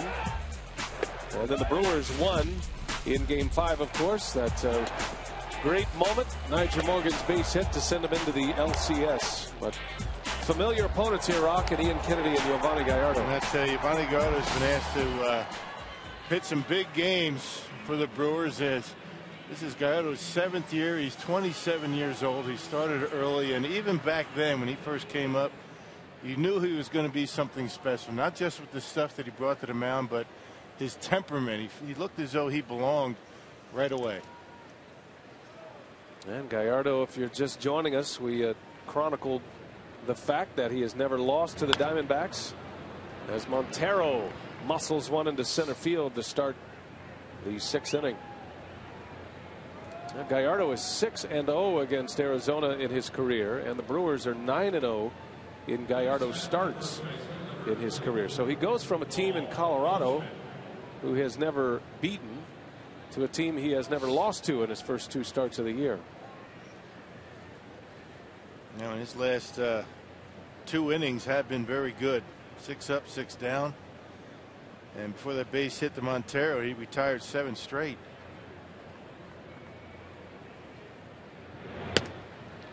Well, tough part of the order here. Goldschmidt is 2 for 2 against Gallardo, and he drove in the 2 runs for Arizona in the 3rd.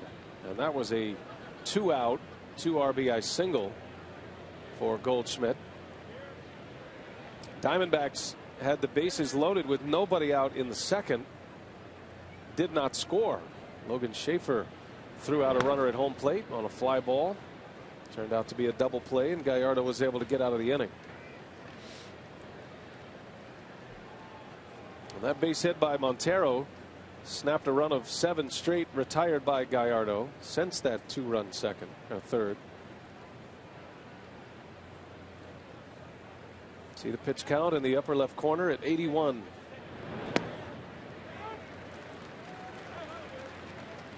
Early in the season, the Brewers keep a close eye on the pitch count. They do always, but you get in the middle of the season, you know, Gallardo's a guy who can go well over 100 pitches, 110, 120. But at only his 2nd start, that number is going to be more like 100.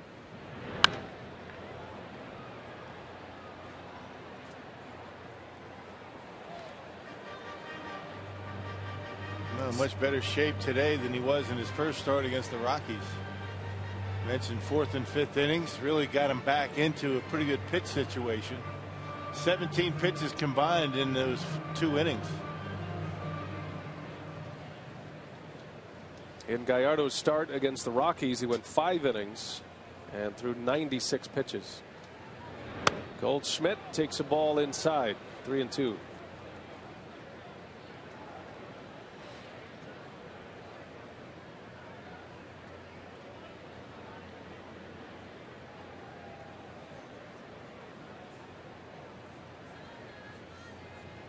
Brewers looking to turn 2. Lucroy taking over behind the plate with the Segura injury. You wonder how that affects a pitcher. Certainly Gallardo is comfortable with either catcher behind the plate. Didn't seem to affect him much last inning. Injury bug has bitten again. The Brewers shortstop Gene Segura had to leave this game with a contusion to the lower left quad. Pretty scary collision that I think the Brewers are fortunate, and Segura is fortunate there was not major damage there. Had it been a little bit lower and it would have been knee on knee or even down on the shin, you're looking at some serious damage. Right. A very athletic play to be able to catch the baseball and keep his foot on the bag. Not a bad play by Betancourt there, too. Into right field, Goldschmidt sends Aoki deep, and Aoki is out of room. That hits the base of the wall. And that's going to be a double for Goldschmidt, who is 3 for 3 against Gallardo today. And the Diamondbacks coming out swinging the bats in the 6th. Back-to-back hits. Guy can hit. Wow. I mean, that didn't even sound like he got all of it. It sounded like it was a little bit down on the end of the bat, but that ball just kept carrying further and further, and Aoki gave up on it. You know, they have that extra wide warning track out there. Watch the baseball. It's going to hit the bottom of the wall, and had Noy kept going, he would have been able to catch that baseball. That'll be a double. A ball that probably should have been caught. Now here's Kubel now with the runners at second and third and nobody out. Goldschmidt gives it a pretty good ride out there. Now watch Nori. He thinks he's closer to the wall than he actually is and gives up on it. And now Yo's in trouble. Second and third, nobody out. It's amazing how far that ball went. I mean, Goldschmidt, a lot of opposite field power.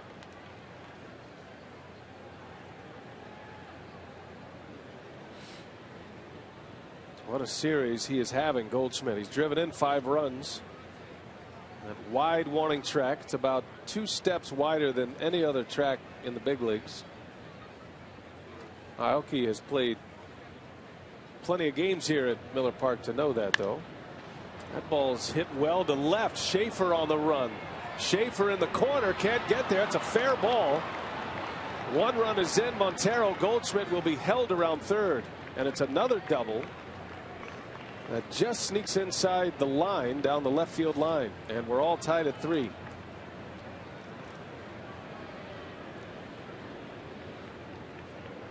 Kind of unusual. You have Goldschmidt over there at second base and not able to score on a double.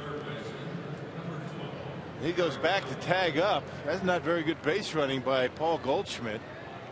Really no excuse not to be able to score on that. You go halfway on that with nobody out. Schaefer does a good job of getting back at it. Look at Goldschmidt. He's tagging up. No reason for that at all. So the Brewers, for the time being, get a break. And on a double, Goldschmidt not able to score from second base.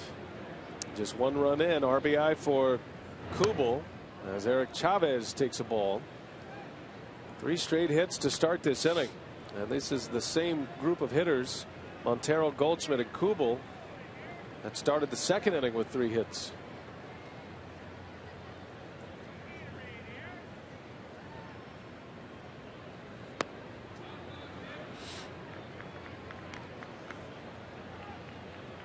Arizona now with 9 hits. Well, Brewers pitchers giving up a ton of hits already this season.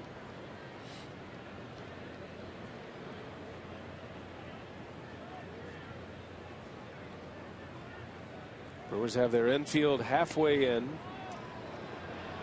And now it's 3 balls and no strikes on Chavez. Yep, he threw him a 2-0 curveball.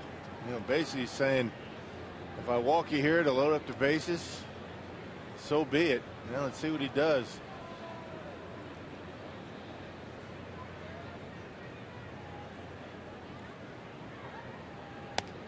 Ball 4. Well, the bases are loaded now. Nobody out. That 2-0 curveball that he threw to Chavez there kind of gave you the indication that he really wasn't interested in throwing too many strikes to him. Once he got behind 2-0. Pitch count for Gallardo at 94 pitches. So after back-to-back innings where his pitch count was pretty low, this is a rather high pitch inning, and there's still nobody out. Now the Brewers were able to get out of a jam last time they had bases loaded, nobody out, in part to this great throw from Schaefer on the fly ball from Chavez. Schaefer gunned down Montero, and Gallardo was able to get out of the bases loaded situation with no runs in. Diamondbacks loaded the bases in the third. They scored twice on a Goldschmidt single, and for the 3rd time today they've loaded them up against Gallardo. All tied at 3. D-backs have out hit the Brewers 9-5. And here is Cliff Pennington, who was 0 for 2 against Gallardo with a strikeout. Gallardo could use a K here. The Brewers have now allowed 71 hits so far this season. This is game 6.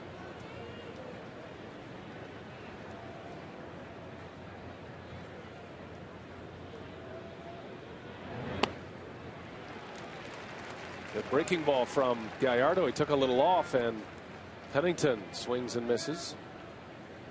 Was that a changeup, Rock? It looked like a changeup. 85 miles an hour, pretty straight. First one he's thrown today. Used to be a signature pitch for Gallardo through the minor leagues and in his first year in the big leagues. It's not something he's been able to use much of over the last 5 years. Might have been another one. And it's 1-2 on Pennington. Just trying to something different. Diamondbacks have been pretty much hitting everything. He's gotten a lot of mileage out of his curveball here today. There's a cut fastball that time. About the same speed, 85, 85. 1-2 the count. Pennington in the air to right. Aoki is back. Aoki in front of the wall makes the catch. Deep enough to score the run. And Arizona has the lead. That was a close call. Sac fly and an RBI for Pennington. The first out of the inning. And it wasn't a bad curveball by Gallardo that time. Pennington nearly hit it out of the ballpark. Waited back.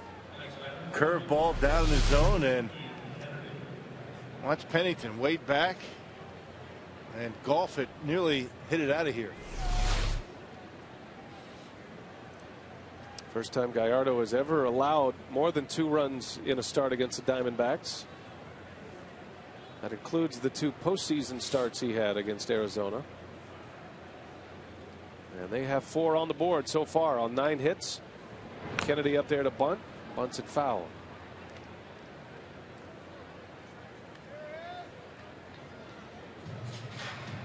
You got to keep an eye on Kubel in this situation. Kennedy going up there trying to bunt to advance the base runner. Chavez over to second base, but if it's a good enough bunt and Kubel reads it properly, he might be able to score. You got to be heads up.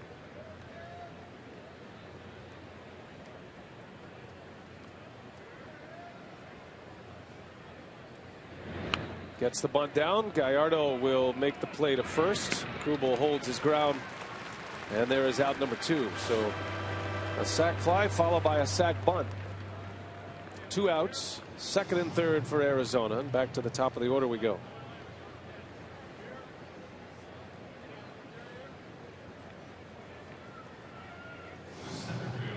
Gerardo Parra, who has a hit today, 1 for 3. The National League hits leader, now 12 hits this season after his single in the third.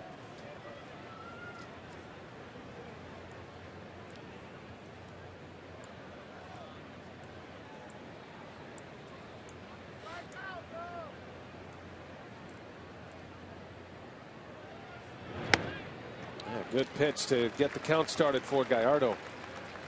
Nice curveball. Yeah, to a guy that loves that fastball, and he's been red hot. Brewers will have Gomez, Lucroy, and Weeks coming up in the bottom of this 6th inning. Pitch count over 100 for Gallardo as Parra lays off a fastball. So it could be his last hitter. Got Prado due up next. Burke Badenhop now getting loose in the Brewers bullpen. They had Gorzolani up. Looks like he's ready to come in. Little tapper. Gallardo got to hurry here. Bare hand throw to first in time. Nice play.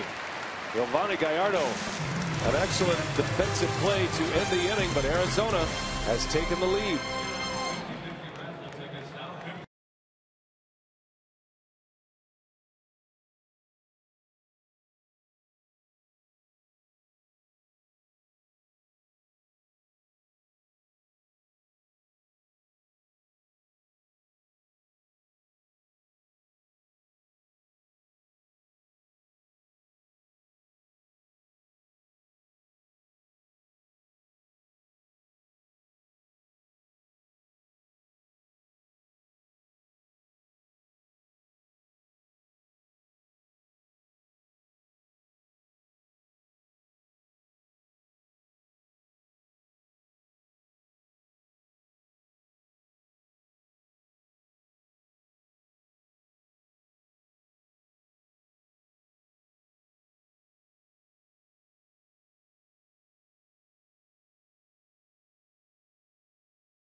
here at Miller Park.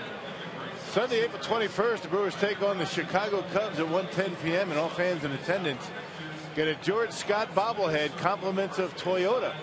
Visit Brewers.com for tickets.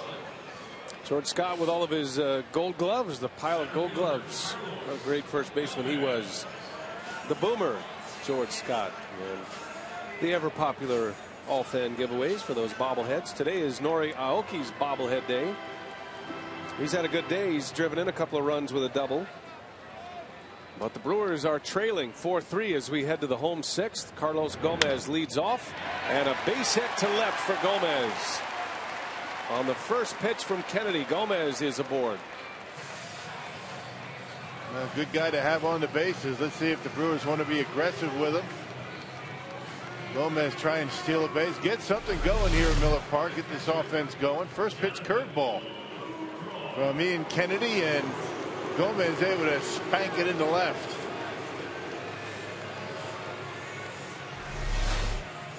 So the Brewers now with 6 hits.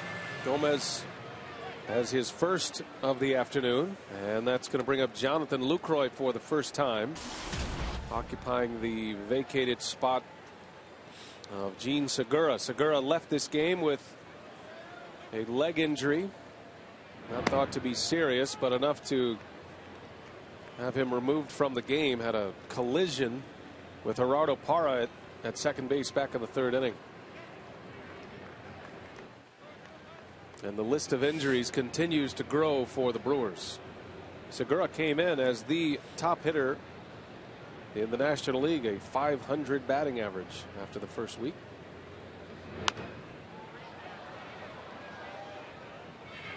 So Lucroy's first at bat. Renicky had to shift around his infield quite a bit. Lucroy came in to catch. That moved Maldonado to first, which moved Betancourt over to third, which moved Gonzalez to short. It's like a volleyball rotation. Man,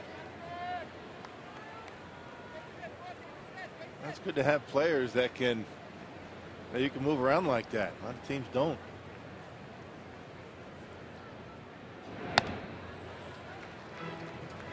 And John Lucroy showed signs of coming out of it in yesterday's game. A couple of hits.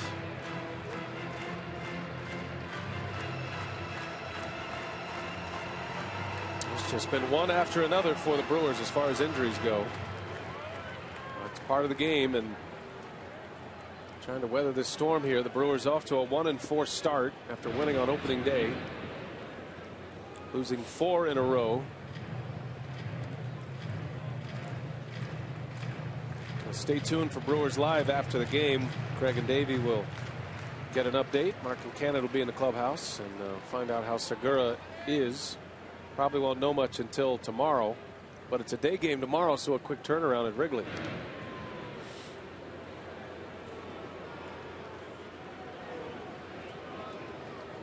Kennedy keeping a close eye on Gomez. He has not had the opportunity to run much this year. These Diamondback pitchers are doing a good job of holding runners. I mean, each and every one of them, all 3 starters, including Kennedy today, this guy's done a nice job, monitoring the running game, making it tough to get a jump.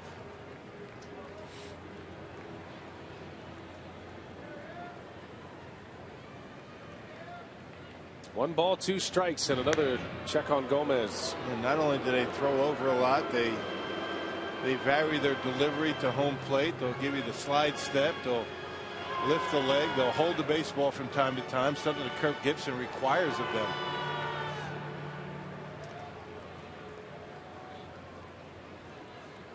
Gomez just 0 for 1 this year in stolen base attempts. He stays put, and that almost hit Lucroy. Gets by Montero, and Gomez into second base. Sometimes that's what happens when you spend so much time worrying about that runner at first. And take your attention away from the hitter, and he threw one to the backstop. Lucroy somehow got out of the way of that pitch. Montero just getting a piece of it. That'll be a wild pitch on Kennedy. And the tying run is now in scoring position in the speedy Carlos Gomez. Lucroy so good with runners in scoring position a year ago. He's up there now with 2 strikes. And that did hit him. So Lucroy is hit by a pitch, and the Brewers put the first 2 on in the 6th inning. With one of the few proven run producers still left coming up in Ricky Weeks. And Kennedy let an off-speed pitch. Look at a changeup get away from him right there. Gets Lucroy in the elbow. Yeah, right on that back elbow. That's his throwing arm. Let's hope that's not anything serious. More of a glancing blow. Lucroy looks like he's all right. So Kennedy in trouble. 2 on to start the inning. Kennedy's pitch count in very good shape. He's only got 74 so far today. Very efficient. Now here's a big at bat. Diamondbacks took the lead in the top of this inning. RBIs from Kubel and Pennington. 4-3 Arizona with Weeks coming up. 2 men aboard.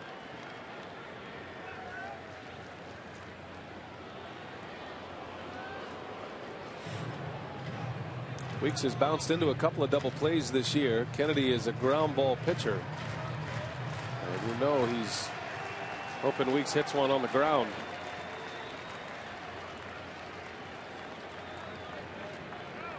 A lot of attention being paid to Carlos Gomez, who will steal third base quite a bit. Remember the new rule that's employed in baseball: cannot fake to third anymore and whirl to first. That's been taken out, but you still can fake to second base.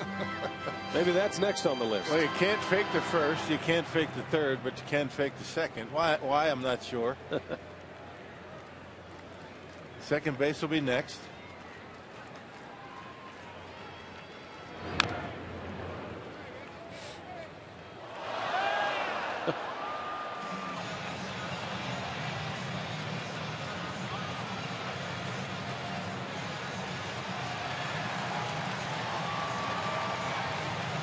No balls and a strike on Weeks. Brewers will return to Miller Park against the Giants after a week on the road through Chicago and St. Louis. Don't have to go too far for the first road trip.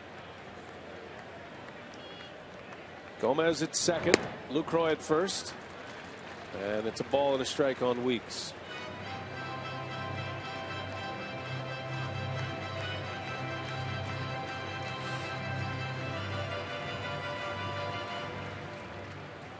Ricky's been one of the best hitters the Brewers have had. He and Segura.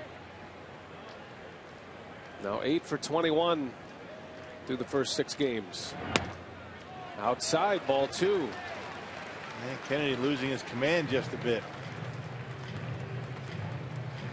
Early in the game, putting his fastball pretty much where he wanted it, in and out. Count in Weeks' favor, looking fastball here.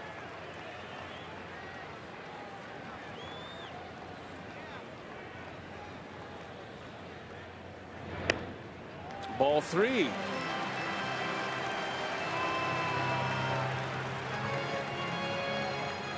Now Ricky Weeks, who has a very good eye, finished in the top 6 in the National League in walks a year ago. Will be trying to square one up. 4-3 D-backs, tying run at second. And Kennedy went with a changeup. Ricky didn't bite, and the bases are loaded with nobody out. That's a nice at bat for Weeks. Kennedy didn't miss by much that entire at bat. Ricky very disciplined and not chasing. So Montero is out, and here comes Charles Nagy, Diamondbacks pitching coach. And just now the Diamondbacks bullpen getting busy. Not a pitch count issue for Ian Kennedy, only 79 right now. Well, Alex Gonzalez, Powerball home run number 1 of the season for Gonzalez. He went deep on Kennedy to give the Brewers the lead in the 4th.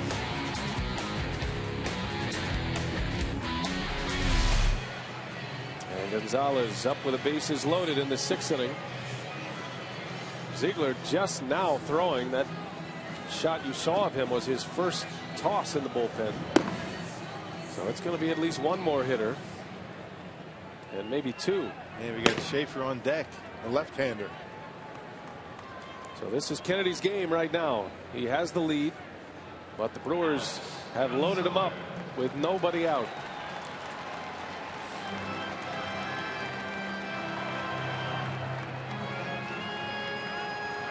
Alex Gonzalez, now in his 15th year in the big leagues. He's currently the Brewers shortstop.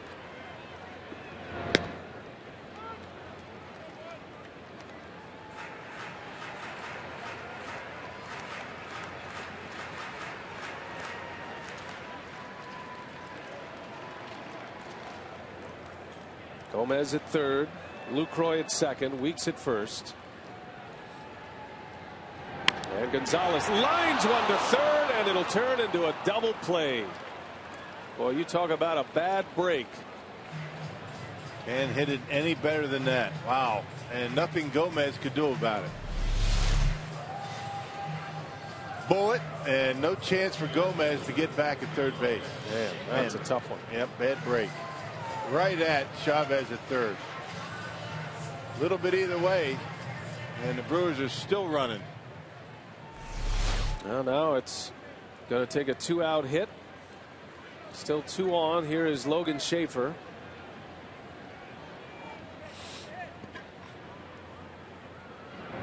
And Schaefer pops it up. So the Brewers load him up with nobody out. And a line drive that turns into a double play. Kennedy gets out of the mess. Still 4-3. Tough break, Alex.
Lottery reminding you to please play responsibly. And by Miller Lite, it's not just a good time, it's Miller time. Now we head to the 7th inning at Miller Park. Alex Gonzalez hitting a rocket to third base. And instead of RBIs that could have given the Brewers the lead, turns into a double play. And the new pitcher is going to be Burke Badenhop. Still 4-3 Arizona. Badenhop will enter this game. His 4th appearance for the Brewers this season. Yeah, gave up a couple of runs. One of them earned in a third of an inning on Friday against Arizona. Took a loss in that ball game. Acquired from the Rays in exchange for Raul Mondesi Jr. back in December. Had a good year with Tampa a year ago. Closes the book on Gallardo. 6 innings today, 9 hits, 4 runs, all earned. 2 walks and 3 strikeouts for Gallardo. And is on the hook for the loss at this point, something he has never done to the Arizona Diamondbacks. Martin Prado will lead off. Number 2 hitter in the Diamondbacks order. Aaron Hill, Miguel Montero to follow. Burt Badenhop. Deal strike 1. And sinker bowler that relies on the ground ball out. Not a big strikeout pitcher. He'll throw a sinker in on the right-handed batter and a sweeping slider away from him. Into center field, a base hit. Martin Prado with the 10th Arizona hit. And now Brewers pitchers allowing double-digit hit totals in 5 of the first 6 games. Well, Badenhop with that 2-seam fastball leaves this one up down the middle of the plate, and Prado bangs it right back into center field. And that sinker needs to be down around the knees to be effective. Up there, they flatten out.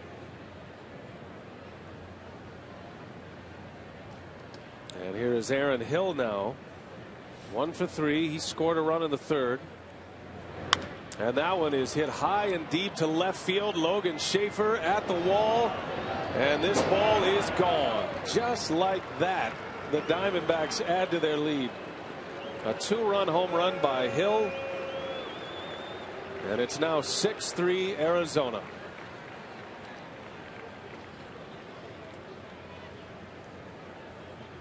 Well, it's all about location and location of pitches, and major league hitters are going to take advantage. I mean, that ball pretty straight. It was supposed to be away, middle in, and Aaron Hill, who's got big power for a second baseman, able to drive that one out of here to left. Another pitch that stayed up in the strike zone for Badenhop. That's been the issue for the Brewers staff, giving up home runs, getting an awful lot of the plate when they do.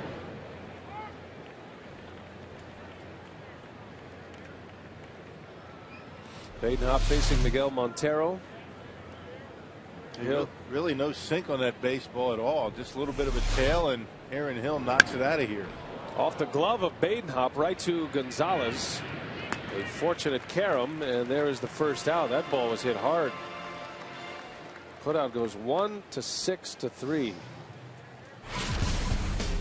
Well, really no surprise as to why the Brewers have been giving up so many home runs early on. Just look at the location of the pitches that the opponent have been able to knock out of the ballpark. Getting an awful lot of the plate, pitches up around the waist and down the middle of the plate. Fastballs, a couple of curveballs, and you know, it's been one thing or another for the Brewers.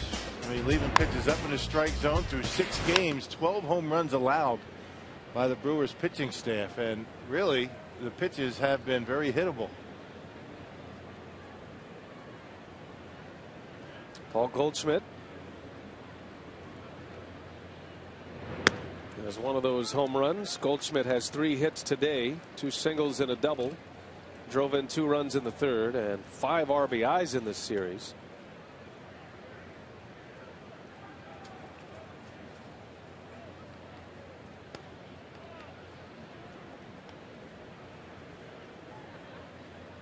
This big crowd at Miller Park quieted down after that blast by Aaron Hill. After that double play line drive, they got quiet.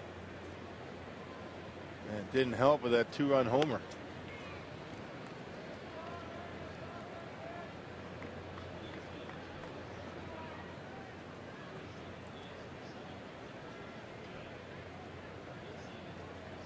A crowd of over 37,000 here at Miller Park. Not a whole lot to cheer about this opening homestand. Well, let's hope the Brewers can rally it up in the late innings.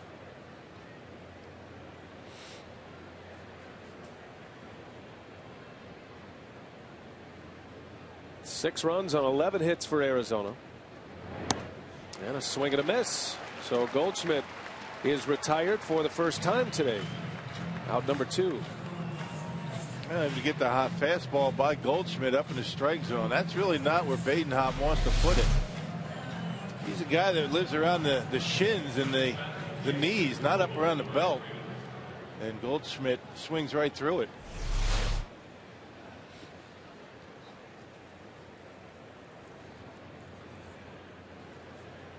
So 2 gone now. Jason Kubel takes strike 1.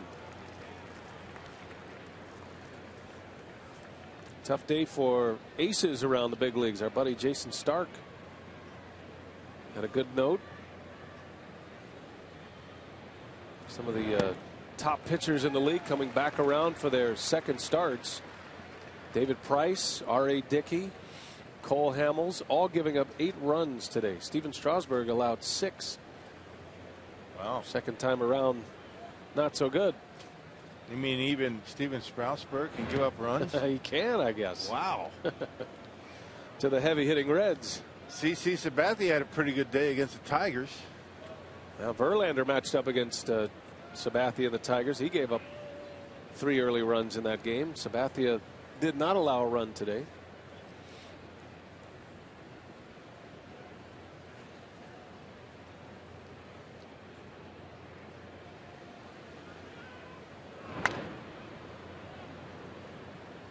One ball, 2 strikes on Kubel. Tell you the one ace that is not having any trouble at all is Clayton Kershaw.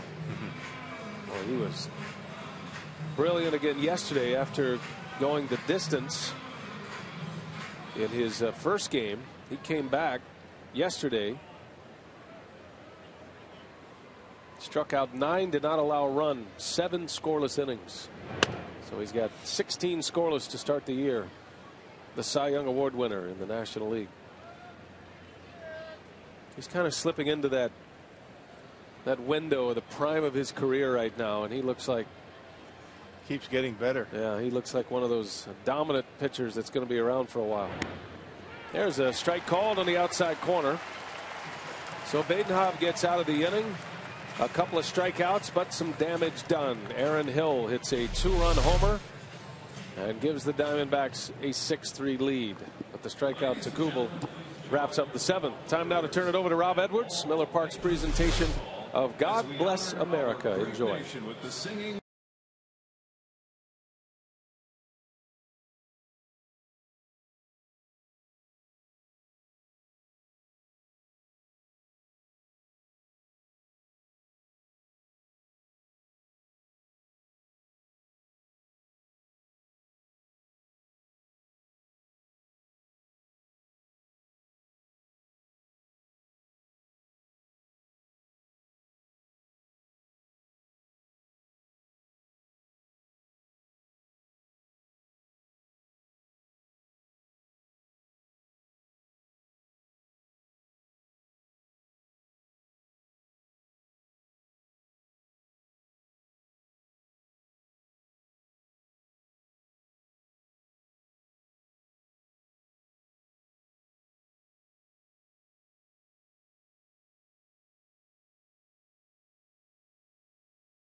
The 7th, and our first Sunday day game of the year is also our first bobblehead giveaway. Let's take a look at our AT&T Twitter poll results. With Nori Aoki, fans answering the question, what was most impressive about Aoki's rookie season? 16% said his hit streaks, 28% said his offense, 17% said his defense, and 39% went with his speed. 30 stolen bases for Aoki a year ago, Brian, and on his bobblehead day, he was able to tie it up with a big RBI double in the 3rd. We'll see what he can do moving forward here to get the crew back into this one. Yeah, let's hope he gets a chance to do some more damage. Thanks, Sophia. Thanks for being a part of our Twitter poll today. We always appreciate when you get interactive with us. There's a broken bat, little flare, and that is going to fall. Uni B with another hit against Ian Kennedy. So the Brewers now trailing by 3. Betancourt starts the 7th inning just like he did the 3rd. Well, Betancourt back-to-back, able to punch base hits into shallow center field. Actually, his first time up in the 3rd, he was able to do that. Right off the end of the bat once again, and falls in for a base hit. Sun starting to creep in and inch his way toward home plate. Here's Martin Maldonado.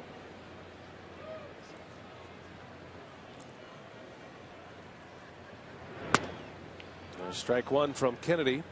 This was the part of the order that did the damage. Sophia mentioned Aoki's 2 RBI double in the 3rd. It was set up by Betancourt and Maldonado in that inning. The 2 that scored the runs. Alex Gonzalez has a home run today. But the Diamondbacks with 3 2-run innings, and they're coming off back-to-back innings scoring 2 runs apiece, and they now lead at 6-3. What a momentum swing it was, that line drive off the bat of Gonzalez. Boy, it could have certainly given the Brewers a lead, but as it stands, Brewers come up empty, and then Aaron Hill with a big home run. Momentum shifts quickly, doesn't it? Brewers are down at the bottom of their order. Pitcher spot due up next, and Renicky has already put Chris Davis in the on-deck circle. Love to give him a swat at it, representing the tying run. 2 balls and a strike on Maldonado, now the first baseman. There's Davis. And not sure if Ryan Braun is available today. You assume he's not. So after Davis, only Josh Prince left on the Brewers bench. Gene Segura had to leave this game with an injury. Lower left quad contusion was the report from the clubhouse after a violent collision at second base. And that's what makes carrying 8 relief pitchers, so difficult. I mean, you have these injuries that don't require any time on the disabled list. The Ryan Braun injury, perhaps the Segura is going to be day to day, and they really shorten up a very short bench that's already that way. I mean, you just can't continue to do that very long. And if you're wondering why the Brewers have 8 relievers, it all goes back to Kyle Loesch and the Brewers not knowing what they were going to have in Kyle, and because he made just 1 start this spring, so they don't want to make sure that they don't push him too much. And now Maldonado hit by a pitch. So both Brewer catchers drilled by Kennedy offerings today. Another off-speed pitch, just like the pitch that hit Lucroy. A change-up that got away from Ian Kennedy. There you see that Vulcan grip, and gets him on the left elbow. Lucroy got hit on the right elbow. All right, so Maldonado is aboard, and the tying run will come to the plate. And Montero wants a visit with Kennedy. I think Montero was sent to the mound by his manager. There is activity in the Diamondbacks bullpen.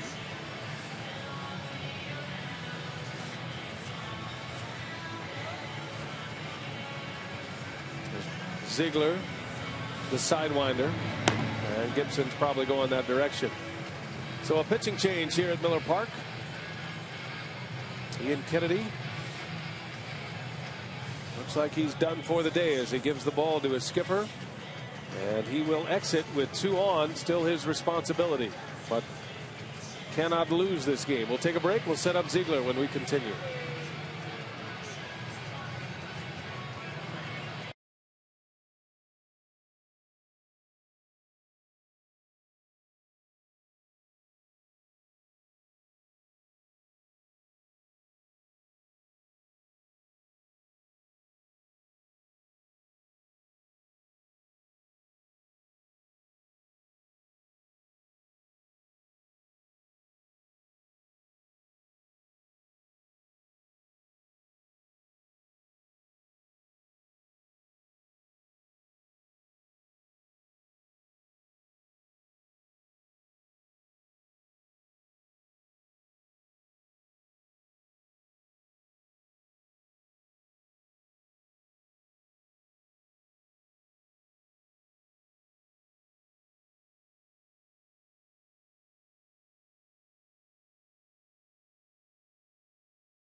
Turning out to be a big play for the Brewers. The injury to Gene Segura, who tried to stay in the game, just had to exit with an injury.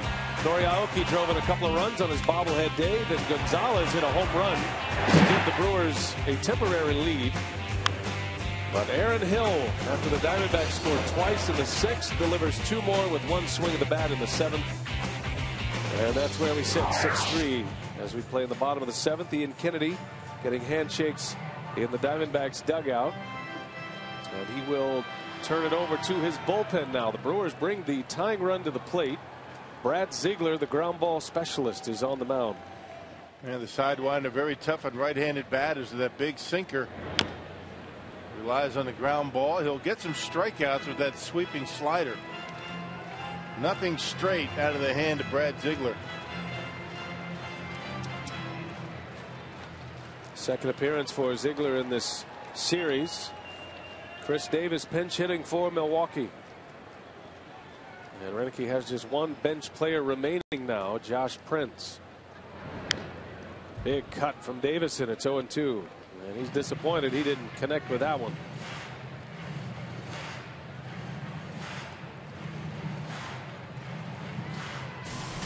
Got to take advantage of mistake pitches when you get one. You foul them off, a pretty good chance you're not going to see another one.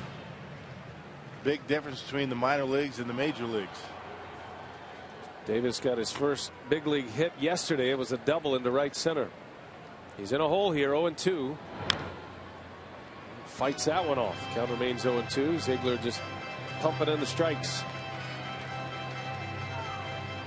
Now the Brewers were set up in a big way last inning. They had the bases loaded and nobody out. Alex Gonzalez hit a line drive missile to third right at Chavez, who stepped on the bag for the double play. And the Brewers ended up not scoring last inning. So they've had some traffic on the bases.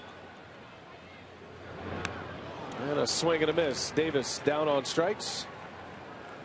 And the first out of the inning. Yep, he had his good pitch to hit. He fouled it off, and then check out this slider from Ziegler. Takes a little bit off, and Davis pulls that front shoulder and ends up out in front. Back to the top of the order. Nori Aoki at the plate, presented by Wendy's. On his bobblehead day today, the big hit, the 2 RBI double in the 3rd, which tied the game.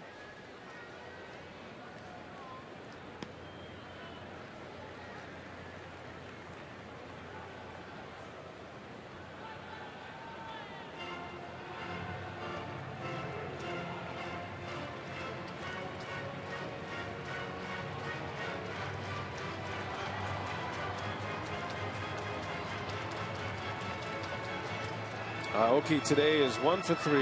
Bounced into a double play in the 5th inning. Kennedy is out after 6+, giving up 7 hits, and at this point 3 runs, all earned. There's a strike.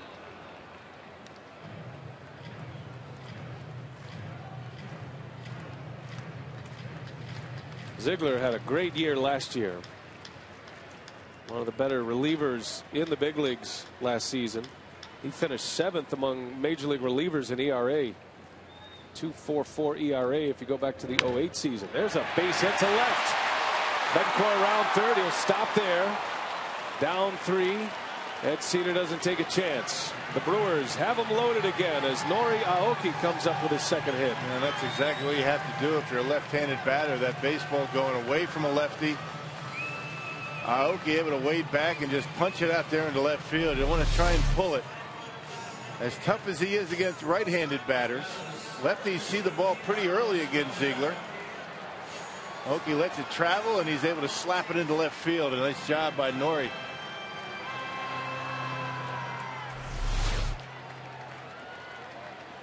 So for the 2nd consecutive inning, the Brewers have loaded the bases. Singles by Betancourt and Aoki. Maldonado was hit by a pitch. Carlos Gomez. Brewers down 3, bottom 7.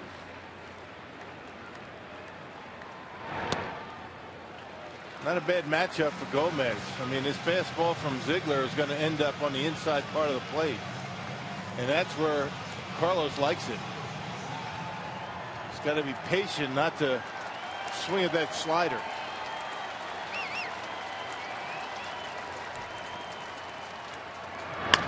Bouncing ball to third. Chavez to 2nd for 1. Nice play by Chavez. That one took a wicked hop on him. He's able to get the out at 2nd base. A run does score for the Brewers. Gomez with an RBI, but now 2 men are out. Yeah, decides to come back on it. Some top spin. You see it stays down on him. He expected it to come up, but it stayed down, but they got the force. But Gomez drives in a run. Arizona leads 6-4 now. And now runners at 1st and 3rd for Jonathan Lucroy.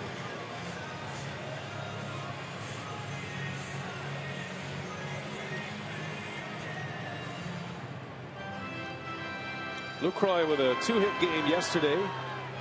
His first 2 hits of the season. Entered this game halfway through after Segura was taken out. Lucroy hitting in Segura's spot in the order. Well, you wonder if Lucroy is going to be patient for Gomez. Can't really afford to be now down a strike, but Gomez, a great base stealer, representing the tying run. You know, Renicky would love to get him to 2nd base. Brewers just haven't been able to get a jump on these Arizona pitchers.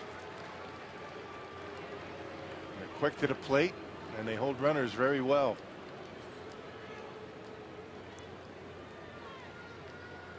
You know, when Gomez can't steal, you know that they're pretty good.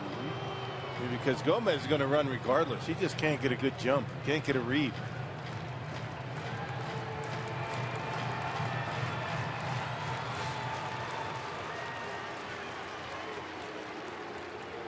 Lucroy, his 2nd plate appearance, was hit by a pitch his last time up.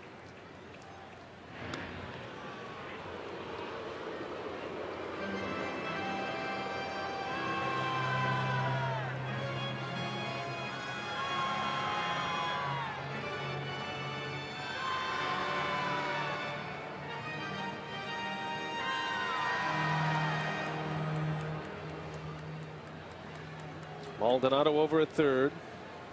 Gomez at 1st. The tying run. Lucroy representing the go-ahead run. And Lucroy back up the middle. Right there is Pennington. And that will retire the side. The Brewers get 1. And they trail by 2 now. We head to the 8th.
What's on tap? Brewers Cubs starting tomorrow afternoon. We're on the air at 12:30. That'll be the Cubs home opener. And one of their offseason acquisitions, Edwin Jackson, the former Cardinal, against Marco Estrada. Peralta gets game 2 against Travis Wood, the left-hander. And then Scott Feldman coming over from the Rangers to the Cubs, matching up against Kyle Lohse.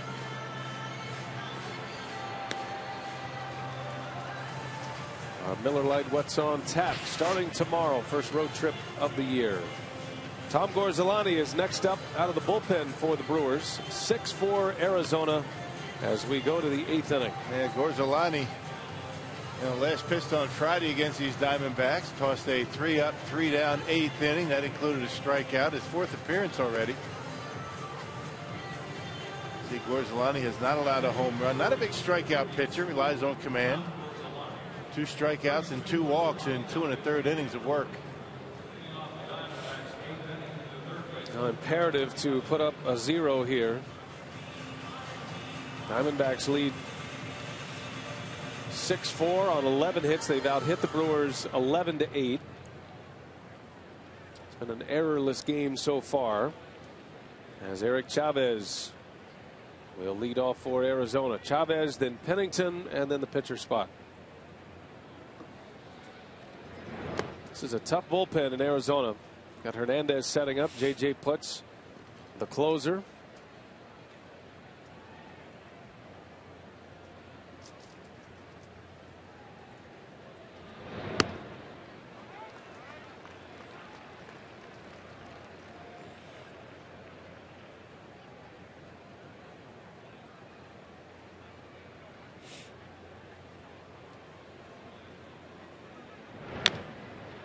Chavez rolls it over to Maldonado, his first chance at first base. And 1 gone.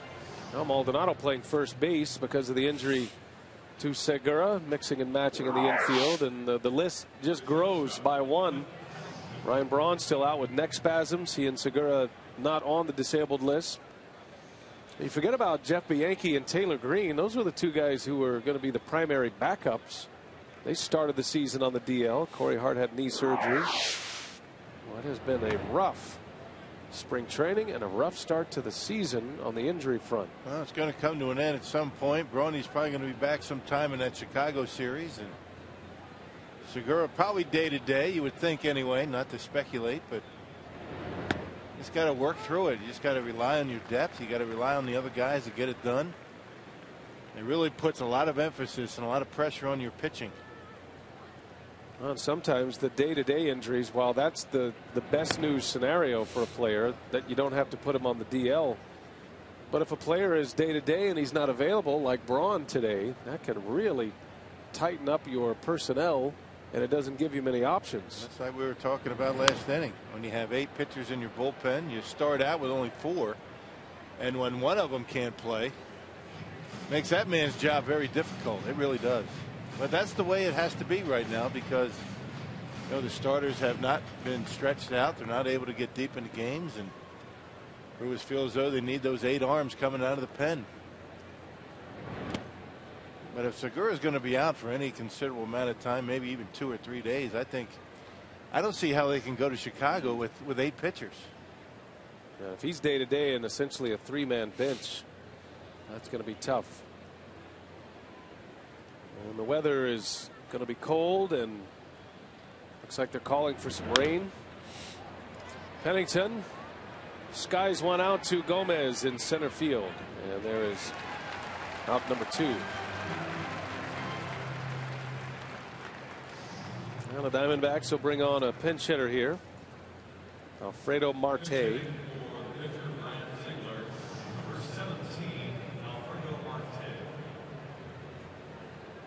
It's such a stark contrast to spring training.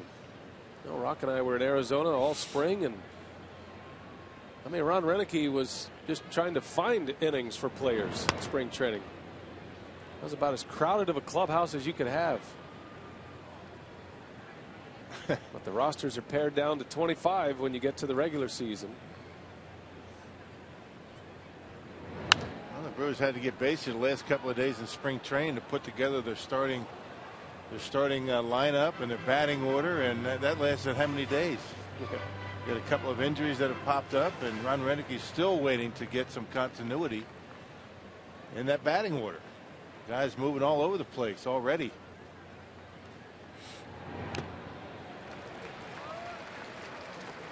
Gorzelani getting ahead of the pinch hitter Marte. Hasn't played much in this series. Did have one pinch hit appearance. Made a couple of starts for Arizona. Looking ahead to the Brewers' 8th. They have Ricky Weeks leading off, Alex Gonzalez, and then Logan Schaefer. And Gorzelani trying to keep it at a 2-run deficit.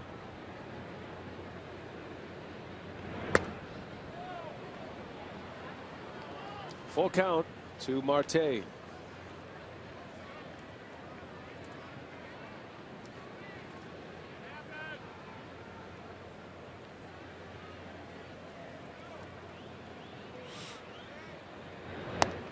And he lost him. A 2-out walk. And now Gorzelani will have to deal with the top of this Diamondbacks order.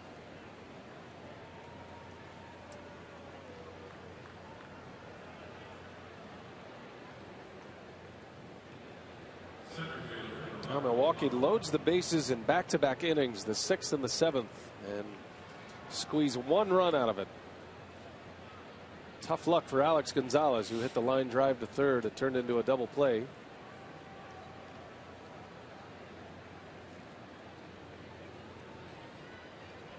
A symbol of this opening homestand so far.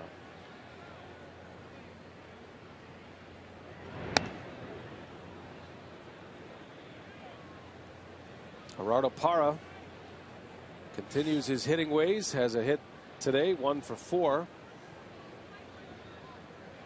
And the way he's going is a bad day at the plate.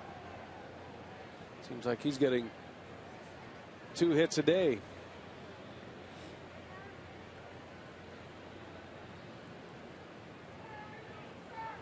And one of the few times that he's had to face a left-handed pitcher in this series. Certainly has been very good against the right-handers.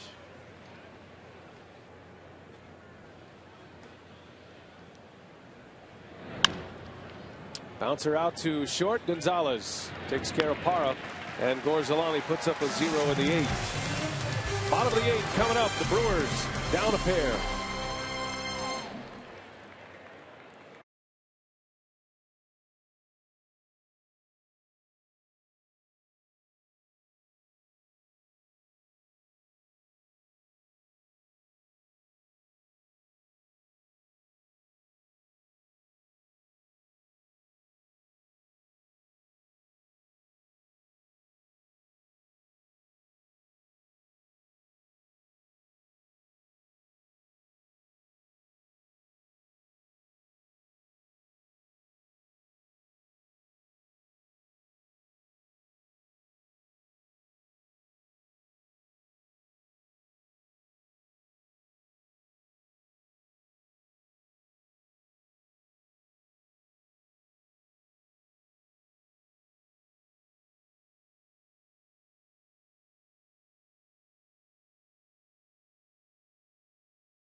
Two runs, still have 6 outs yet to go. Dave and Craig back on board.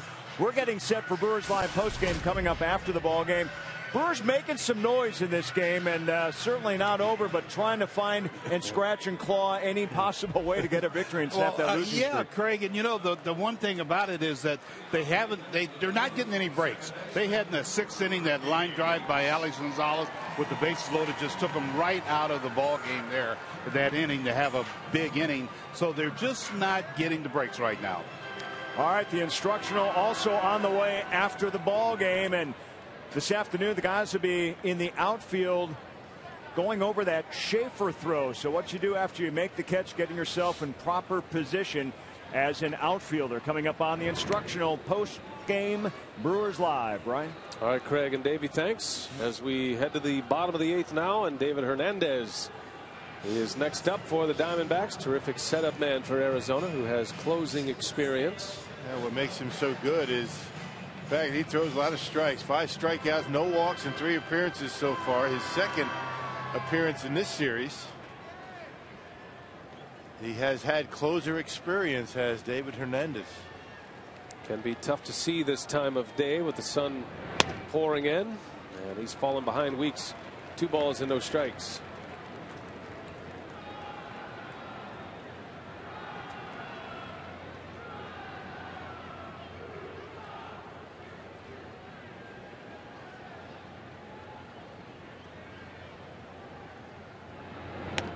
Three and 0 to Ricky Weeks. Now the Brewers looking for a base runner to bring the tying run to the plate. Alex Gonzalez to hit next. He's homered today. And that line drive out, which is looking like one of the bigger plays of this game. Weeks swinging away 3 and 0. He pops it up. Why you do that? They need base runners. Well, I hate to see that. 3 and 0, down by 2 runs. And that's just an example of what Renicky was discussing before the game. Everybody just trying to do too much with all of the injuries, and swinging 3 and 0, down 2. That was a 6-5 game. You can understand maybe knocking one out of the ballpark, but Renicky trying to figure that one out. So 1 gone, and here is Alex Gonzalez.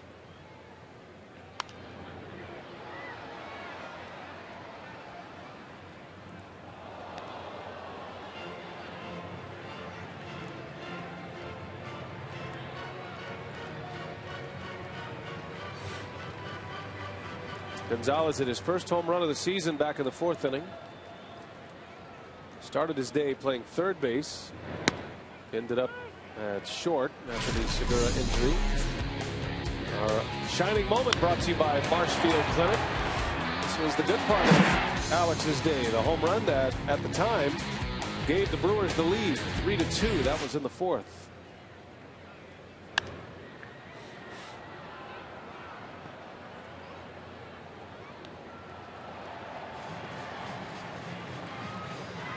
Alex down, no balls, 2 strikes.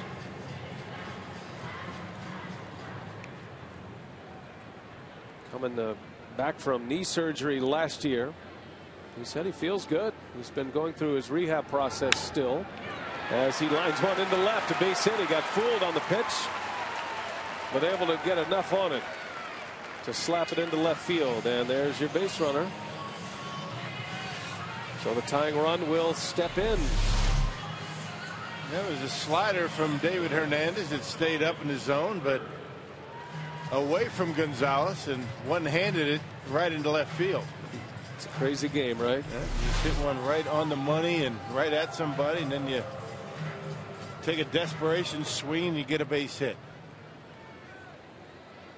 Well, it gives Logan Schaefer an at-bat with a man on. Betancourt due up next. 1 out. Brewers down a pair. Schaefer in the hole. A base hit to right. So Logan Schaefer delivers his first hit of the game. And now 2 on. The tying run is aboard for Uni Betancourt. Schaefer threw out a base runner earlier in this game at the plate. He's had a nice day. Yep, two-seam fastball going away from Schaefer, able to get enough of it to roll it into right. Brewers have had no problems lately in the latter part of this game putting men on base. Just driving them in, getting that big hit. Uni B. And a big at bat. The Brewers have 10 hits. Diamondbacks with 11. And strike one from Hernandez.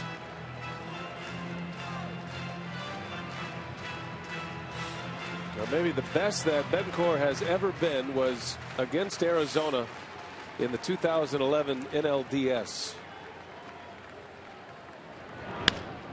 Brewers shortstop that year, the starting shortstop. Betancourt had 5 hits in that series, had a double, a triple. And then in the next round against the Cardinals, and a home run against St. Louis. He drove in 5 runs in that series. When the lights were shining bright, his only postseason appearance. He put up big numbers offensively. Betancourt into right center field, and that is going to be run down by Kubel.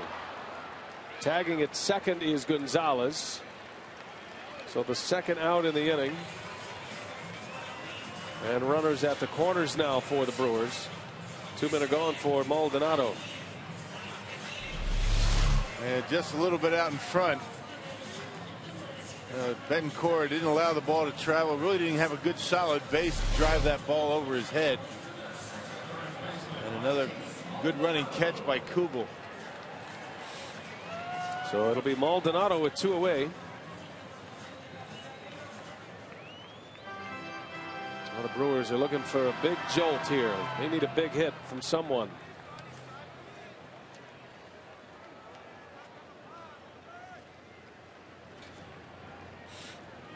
Got a ton of base runners on in the last 3 innings. 8 of them, as a matter of fact. There's a strike to Maldonado. Henderson and Axford. The bearded Canadians. The Brewers take the lead. You'll see Axford, or even if they tie it, if it stays the same, it would be Henderson. Typically how Renicky does it.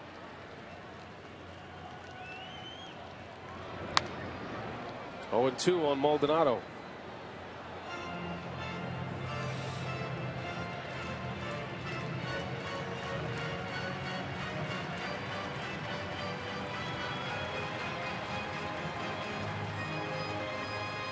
Maldonado started the game behind the plate, ended up at first base. And a double and a run scored in the 3rd. He lined out in the 5th. Was hit by a pitch in the 7th. Down 0-2 with 2 away. And down he goes. Hernandez strikes out Maldonado. The inning is over. The Brewers strand a pair. They come up empty in the 8th.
5 games into their 2013 campaign. You can check out the latest Fist list on 5 observations so far from Jerry Augustine at foxsportswisconsin.com.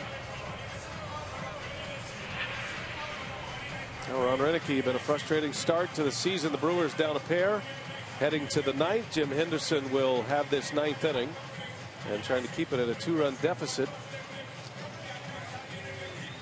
Yeah, Henderson last pitched on Wednesday against the Rockies, so his first appearance in the series. Pitched a scoreless inning, gave up a couple of hits, and struck out a batter. Henderson was the winning pitcher on opening day against the Rockies. The lone win of the year. Brewers trying to snap a 4-game losing streak.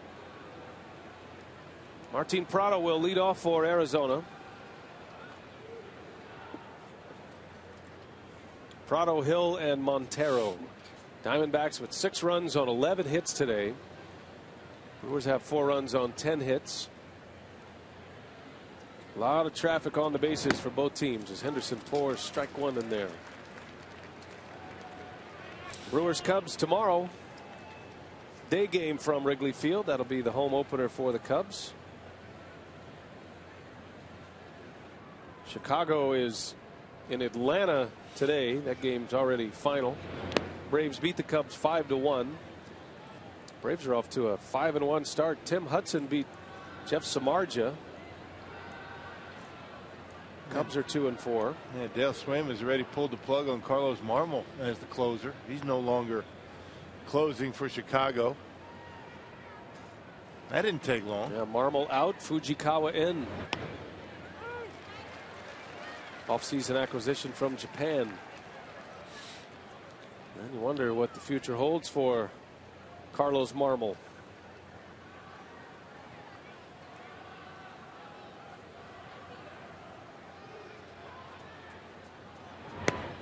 Boy, Jim Henderson with a wicked slider.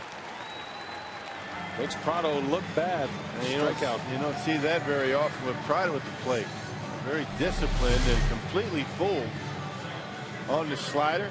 See the spin way off the outside corner and making Prado look bad.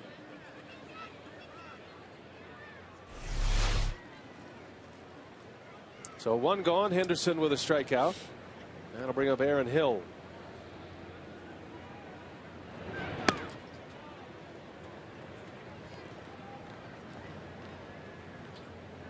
Dwayne Rodriguez giving those great looks on our Exmo of the releases.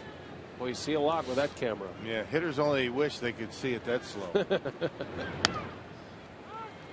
It'd be nice.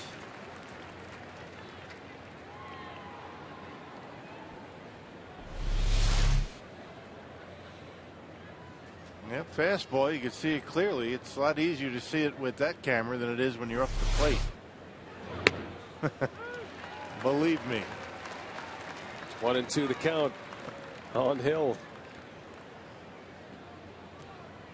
Seems like Ryan Braun sees it that slow sometimes when he's in a hot streak. You know, they say good hitters, everything slows down, and fastballs aren't as fast. And you can see spin.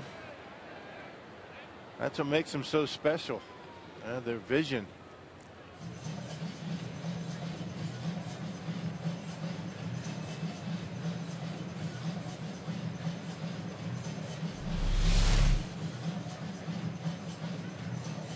Now Dwayne's just getting nosy. Checking out the grip and the glove.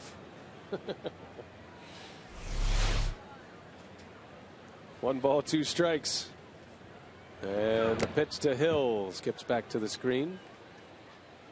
You wonder what else he's looking at. Yeah, no kidding, right? He's got a lot of lens on that camera. You're always being observed, Rock. Yeah, big brother. I know.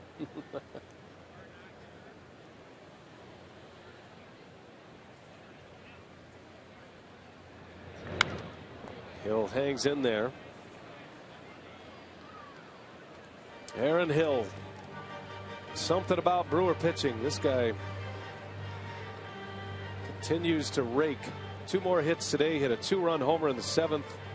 A significant home run giving the Diamondbacks at the time a 3-run lead.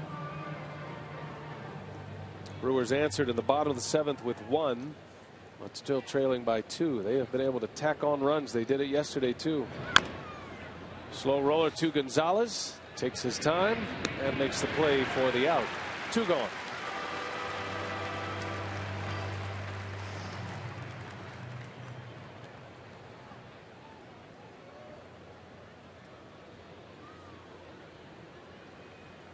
Now the Brewers in the 9th will have a pinch hitter, the last available position player for Renicky, Josh Prince, to lead off. And then back to the top of the order, Aoki and Gomez. If anybody gets on, Lucroy. Lucroy already has 1 walk-off this year.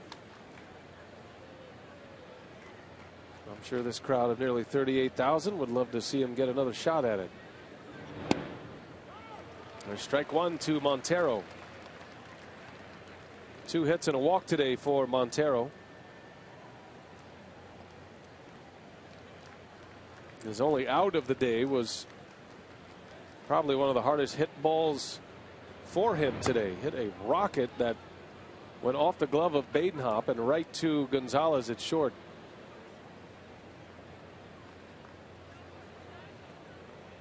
Some of these guys, these Diamondbacks, they've been on everything. Curveballs, changeups, fastballs, and their batting averages showed up there on the scoreboard. Diamondbacks came in hitting .286, second in the league, second behind the Rockies, the first Brewers opponent. Not a bad start. Pretty gaudy numbers up and down that batting order.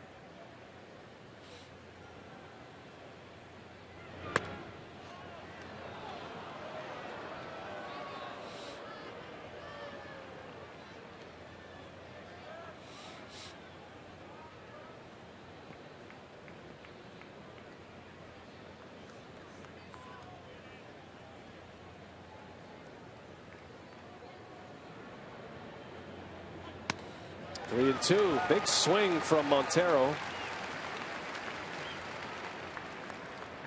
Count goes to 3 and 2. A 95-mile-an-hour fastball from Jim Henderson.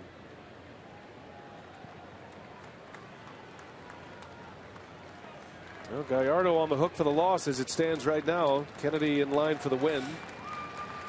Unless the Brewers can come up with some magic in the bottom of the 9th, and Henderson strikes out Montero. Good inning, 3 up and 3 down.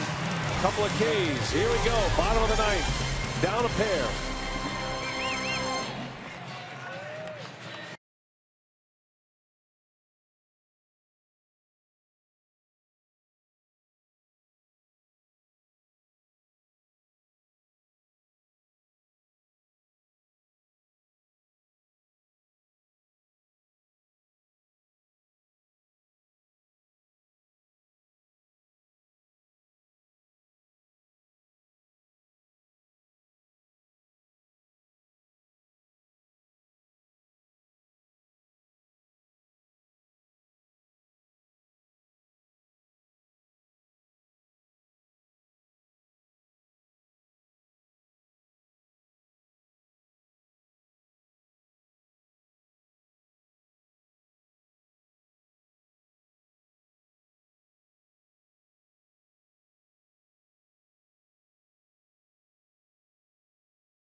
Coming down to the bottom of the 9th, and the Brewers down 2 to the Arizona Diamondbacks. Final game of this opening 6-game homestand. And the Brewers trying to snap a 4-game losing streak. Had a walk-off win in extra innings on opening day Monday. And down 6-4, they'll have to deal with the Diamondbacks closer, J.J. Putz. Picked up his first save of the year against Milwaukee on Friday. And ended up with 32 saves last year with the Diamondbacks, a .282 earned run average, and 57 appearances out of the bullpen. Brewers need a bloop and a blast to tie this one. Putz will face Josh Prince to start it. Made his major league debut yesterday, was 0 for 2 at the plate, and looking for his first big league hit. He'll be pinch hitting for Henderson. And then the Brewers go back to the top of the order. Aoki and then Gomez. If anybody gets on, it'll be Lucroy. Mom's still watching. Josh's mom, Kathy. His dad, Bob, here from Lake Charles. And don't forget Grandma Smurf. Be a big spot for Prince to come up with his first hit.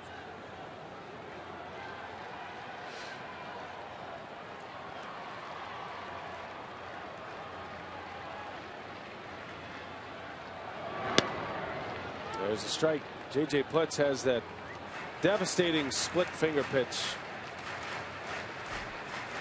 And a good fastball. Now 36 years of age. He's had a good run here with Arizona.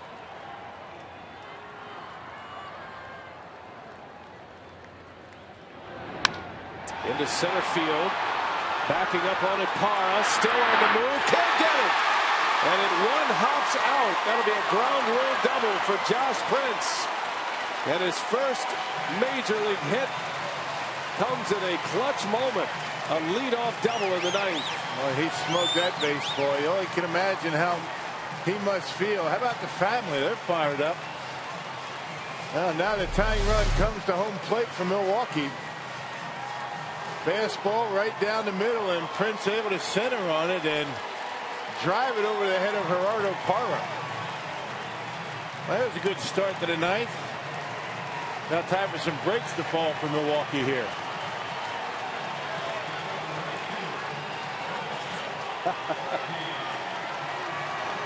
Kathy Prince loves it. Let's hope she's got some more to cheer about. Here's Nori Aoki now. Prince at second. That ball bouncing out actually cost him a triple. Would have put him in the Bill Schroeder category for his first major league hit. That's right, but he can run. So the tying run is at the plate. Aoki.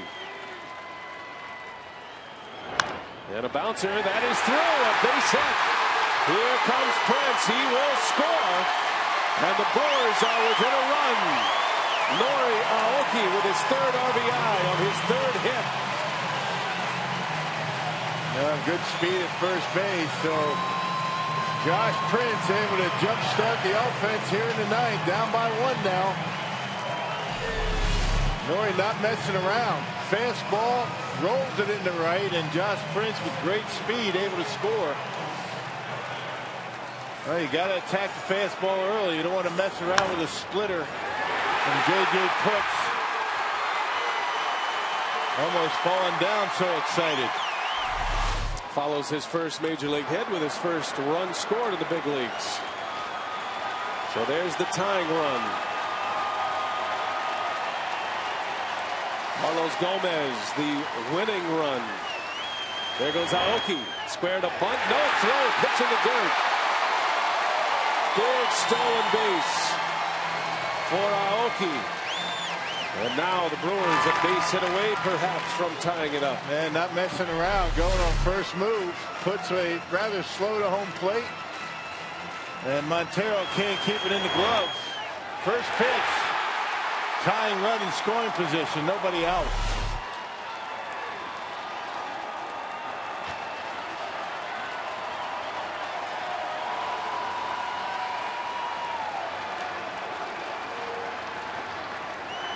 Gomez trying to bunt Aoki to third base. Got to get him over somehow. If you feel like you can't hit the ball to the right side, bunt.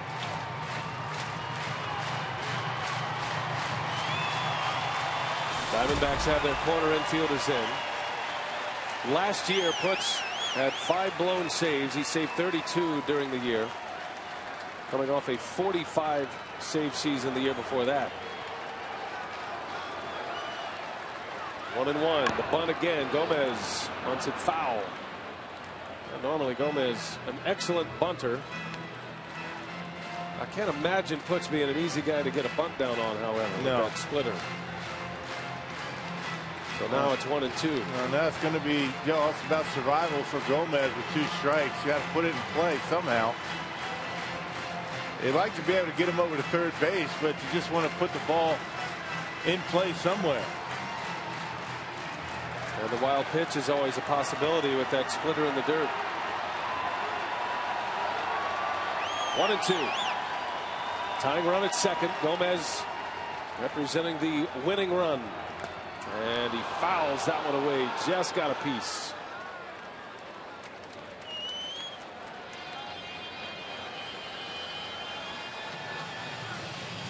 By 1 splinter on that bat, he stays alive. And you see the tumbling action of that split-fingered fastball. Gomez gets another shot. 6-5 Diamondbacks. And Putz wants to go through the signs again.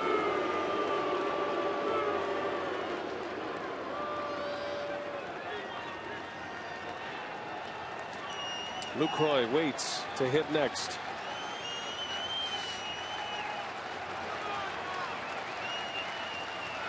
One ball, 2 strikes. Here it comes to Gomez, and he fouls it away. Came back with the fastball.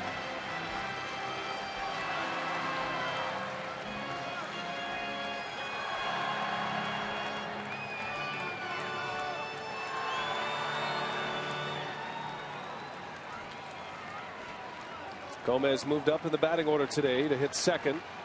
Has a hit and an RBI. Aoki with 3 ribbies today on 3 hits.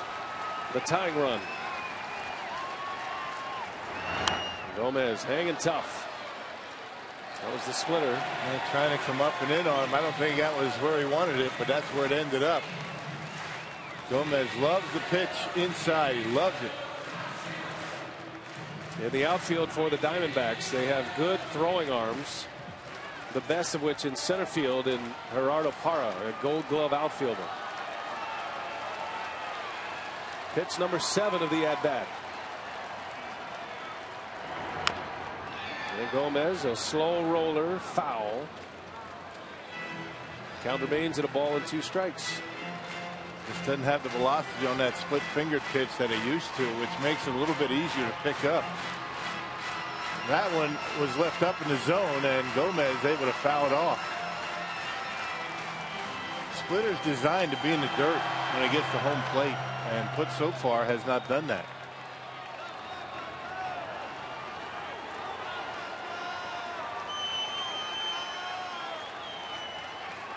Ready for another 1-2 from Putz. And Gomez down the line. Great play at third by Chavez. The throw to first in time. Man, Eric Chavez has been a difference maker today defensively. Man, that would have been down the line. Game would have been tied, and Gomez would have been at second base. Fastball in. He loved it inside. We've been talking about that. A good play by Chavez. Not just to save the run, but get the out. Gomez about as quick down that line as anybody. A couple of hops over to first base and a good dig by Goldschmidt. Oh, that's a fantastic play in a key moment. Eric Chavez has got a whole trophy case full of Gold Gloves from his days with Oakland. So Aoki still at second base. Gomez unable to advance him. And here is Lucroy, who had the walk-off on opening day.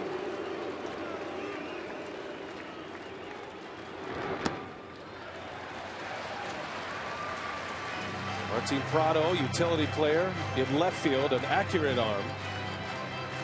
You got Parra with a great arm in center field, and Kubel is in right. He set a franchise record for the Diamondbacks in outfield assists last year. That outfield relatively shallow with Lucroy at the plate. That really opens up those gaps out in right center and left center. Imperative that Aoki gets a good jump on a base hit to the outfield. One man out. Brewers down a run. And Lucroy takes a strike.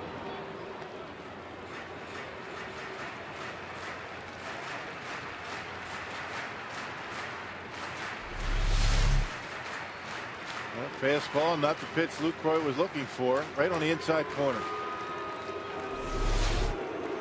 Lucroy, his third plate appearance. 0 for 1. Also hit by a pitch. And he's down a ball and 2 strikes.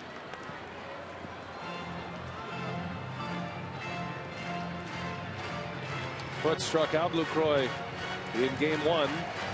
First save of the year for J.J. Putz.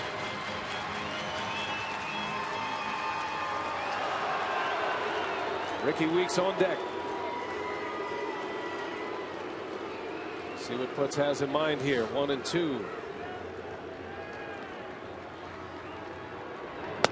And Lucroy lays off. High fastball.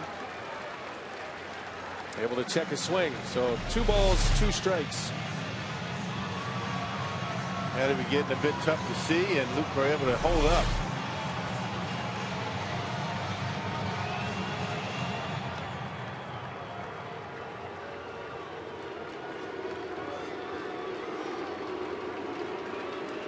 Crowd yells out Luke. Nearly 38,000. Brewers are hoping to send him home happy here today. The 2-2. And Lucroy takes a ball outside. Wow. Yikes. That didn't miss by much. Where did it miss? Goodness gracious. Paul Nauert, home plate umpire. Didn't like it. Could have gone either way. You see pitch number 5 over there right on the black according to our Fox tracks presented by Jeep. So now the count is full. And Lucroy fights off that splitter. Boy, he's leaving that pitch up, isn't he? Really hasn't put one where he's wanted it, and that's down around the shoot tops. That was a very good pitch to hit right down the middle.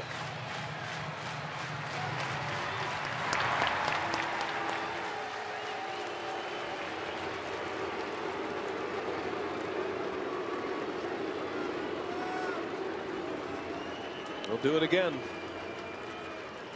Another payoff pitch from J.J. Putz. And Lucroy to the right side. It's a base hit. Aoki around third. He's going to try. Kubel's throw to the plate. And Aoki is safe. We're tied.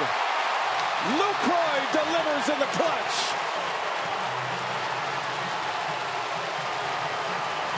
Nori got a great jump off of second base. There's a good throw by Kubel, but a bit late. All right, Brewers were a little snatching back here.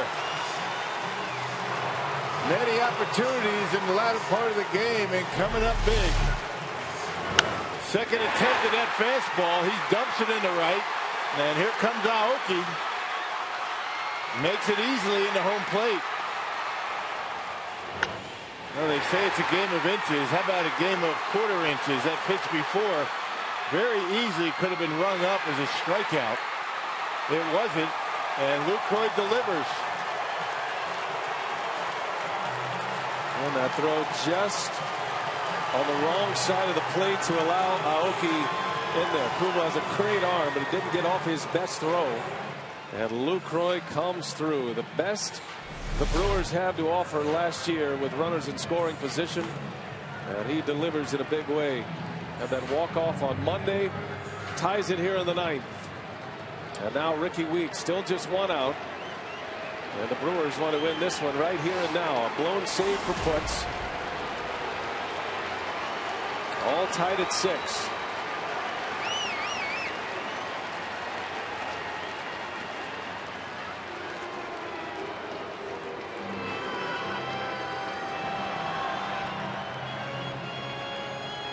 Beaten up roster.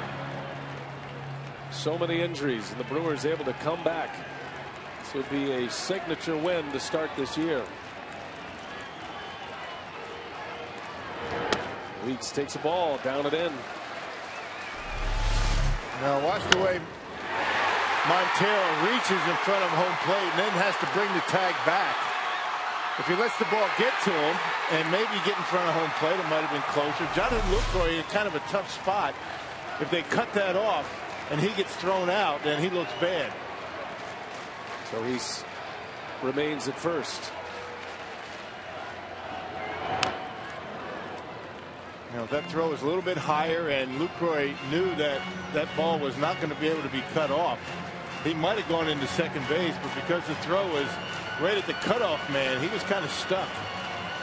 Wasn't sure whether he should go or not. There's Luke. Yeah, see if that ball was cut off, he might have been tagged out. Goldschmidt did a good job as well. He deked him as if he was going to make the catch and put a tag on him. Heads up play by the Diamondbacks first baseman. Everybody on their feet here. All tied at 6. And the 1-1 to Weeks. High and tight. Close shave. Backs him out of there. Splitter that got away. Yeah, that splitter has not been a good pitch for him. Every one of them have been up in the strike zone. That one almost gets Ricky up around the head. Putz notched his first save on Friday. His first blown save here today. 3 times Weeks has had game winners for the Brewers at home. Ooh, had a big cut. 2-2.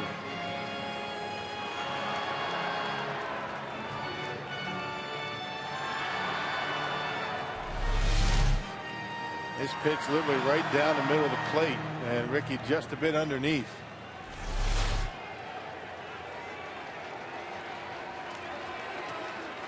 There's the winning run at first base. Lucroy not a threat to run. And Weeks strikes out. So back to the fastball. J.J. Putz strikes out Ricky Weeks, and now 2 men are gone in the Brewers' ninth.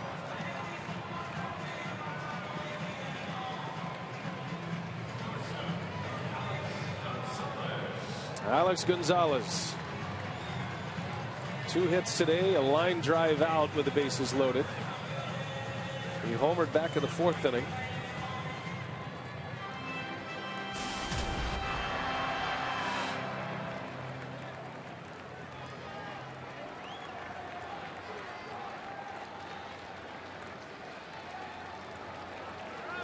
Two men gone, all tied at 6 here. And Gonzalez looks at strike 1.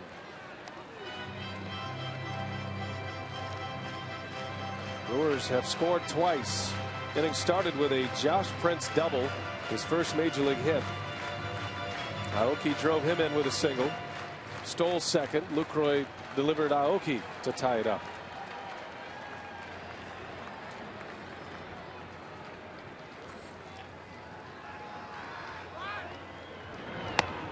And it's 0-2 on Gonzalez. Well, in the 4th inning, in a 2-2 ball game, Alex Gonzalez, off Ian Kennedy, just curls one inside the foul pole down the left field line. His first home run of the season.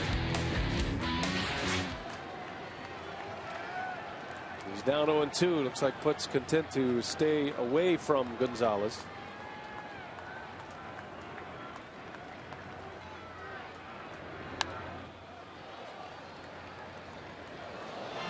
Well, and that's because Gonzalez has been all over everything on the inner half. The home run, the line out to third. Both pitches in on his hands. And Montero not about to make that mistake again.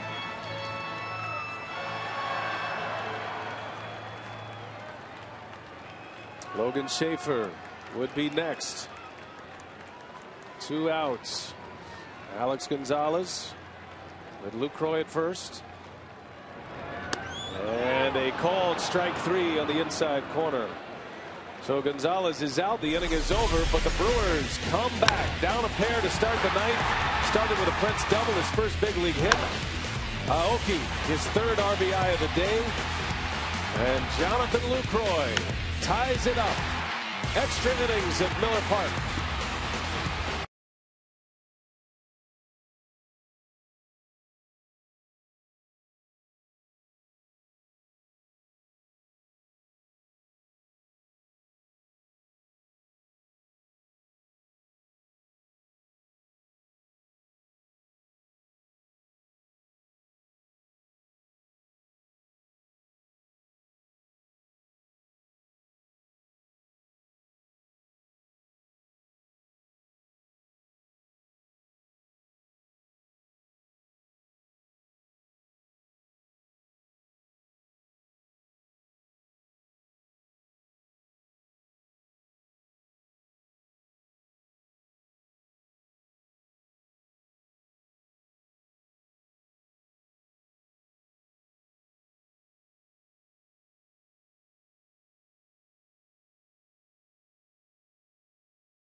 the tie. The Brewers square it up in the bottom of the ninth. That means Josh Prince, an outfielder now by trade, will play third base. Remember, he was signed as an infielder, a shortstop.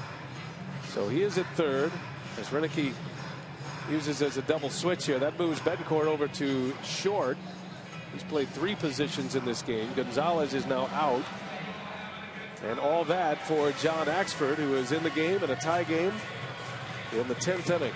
Yeah, 0 for 1 in save opportunities. Got roughed up on Wednesday against the Rockies. 2/3 of an inning, 5 hits. He got 3 runs, including 2 homers. So a tie game here in the 10th. Ron Renicky looking for a 0 and a run on the board for the Brewers.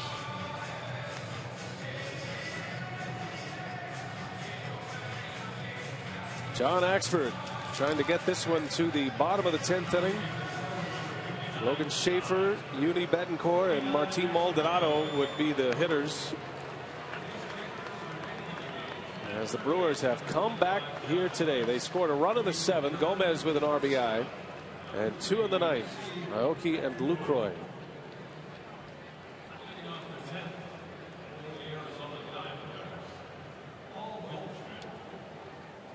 Paul Goldschmidt will lead off for Arizona.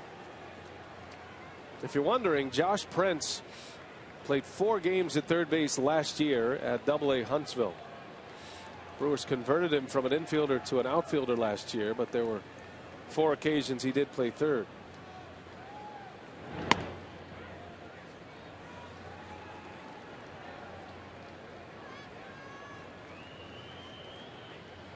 Brewers have some players in some unfamiliar positions, including Maldonado at first base.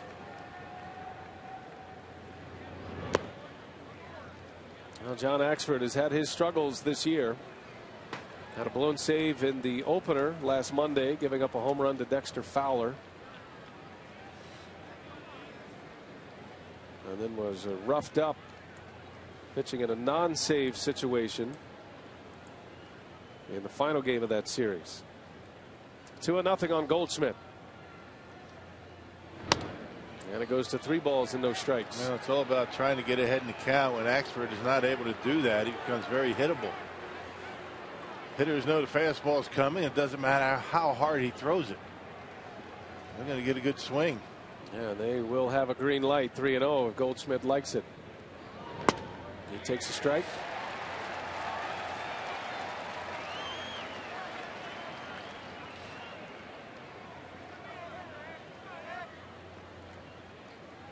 Lucroy's big hit has sent us to the 10th. Now trying to get Axford through this 10th inning. 3-1. Goldschmidt sends one high in the air, center field. Gomez drifting back at the wall. He's got it. Goodness. Just missed it, did Goldschmidt. It sounded like a home run off the bat, and Gomez able to get back there just in front of the fence. Hit it to the deepest part of the park. 3-1 fastball. That's what we're talking about. Mid-90s, and Goldschmidt just got under it, and Gomez holds it in. Close. And 1 gone for Axford. So here's Jason Kubel. That ball's hit well left field. Logan Schaefer going back. Schaefer in front of the fence makes the catch. Long, loud out. 2 up and 2 down for John Axford.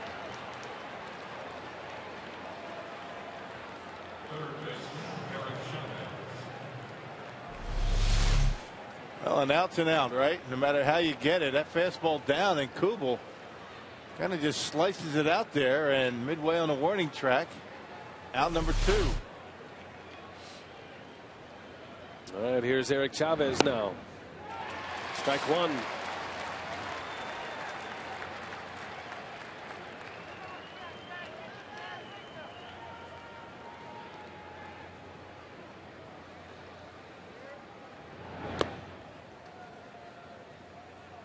Brewers have used every position player. Axford, the 4th reliever used. Gallardo started this game, and still has not lost to the Arizona Diamondbacks thanks to that 2-run ninth inning. He will remain 6-0. Chavez takes strike 2. Dropped a curveball in there, and it's 1-2. And the equalizer for the Axeman. Throws that curveball for strikes.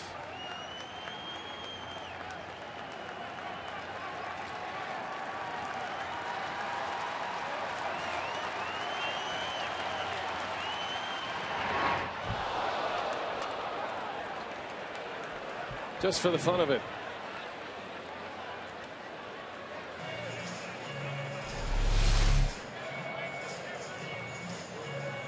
Kind of getting sick of the bunting anyway. Yeah, well, it's going to be down tomorrow. A bullseye. 2 balls, 2 strikes. Chavez down on strikes. Axford retires the side in order. Logan Schaefer will lead off. He'll be followed by Betancourt.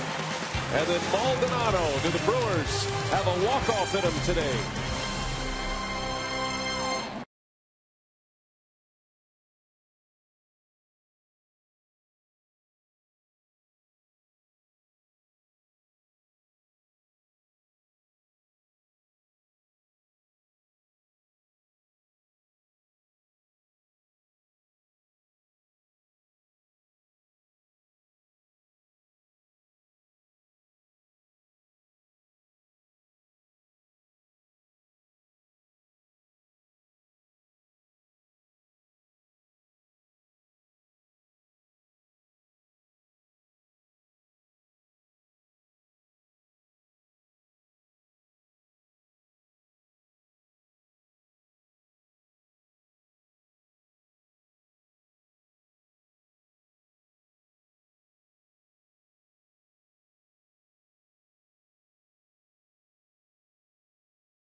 Backs. Here's how they scored their runs. Aoki drove in the first 2 with a double. Then Alex Gonzalez went deep. His first home run of 2013. That gave the Brewers a temporary lead. And then the action in the 9th. Prince a double. Aoki drove him in. And then Jonathan Lucroy drives in Aoki to tie it up. And the Brewers get 2 in the bottom of the 9th. A blown save for J.J. Putz. All tied at 6 as we go to the bottom of the 10th now. Logan Schaefer will lead off. The Brewers are out of position players. So Schaefer will have to deal with left-hander Tony Sipp. Sipp, his second appearance in this series, 3rd overall, 450 earned run average. A couple of innings, 3 strikeouts for one of 2 left-handers for Kirk Gibson down in that bullpen.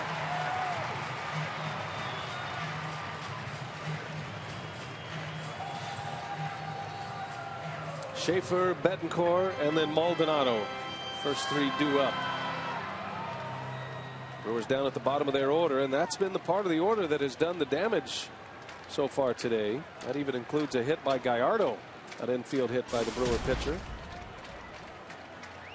Brewers have 7 hits in the last 4 spots in their batting order today. 7 of the 13 hits. Second time Schaefer has tried to bunt his way aboard. Playing Schaefer to pull on the right side of the infield.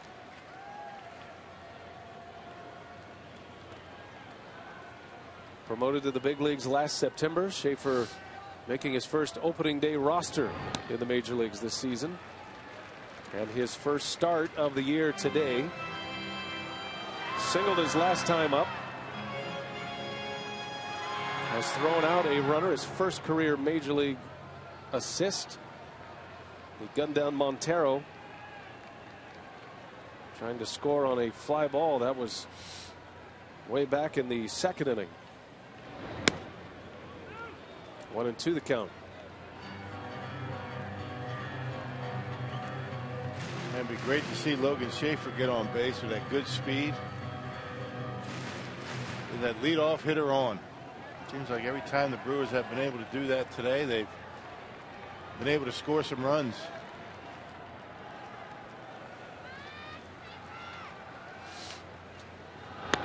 And a strike called on the outside corner. So Schaefer gone on strikes. Big fastball from the left-hander.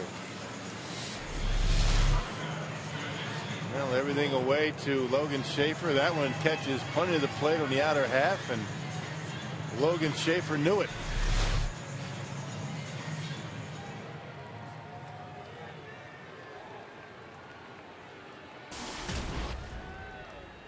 So here is Betancourt.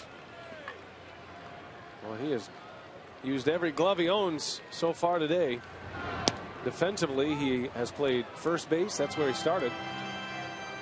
And then third base. And now he's in the game at the shortstop position. Covered his bear for Ron Renicky on that bench. Gene Segura leaving this game with an injury. Segura was in a collision at second base with Gerardo Parra back in the third inning. He tried to play through it, played one more inning, was taken out in the fourth. And Renicky has done a ton of mixing and matching since. Betancourt down 0-2.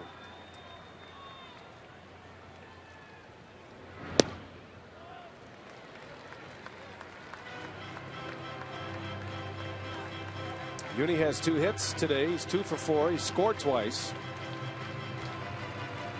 Both of his hits into left center.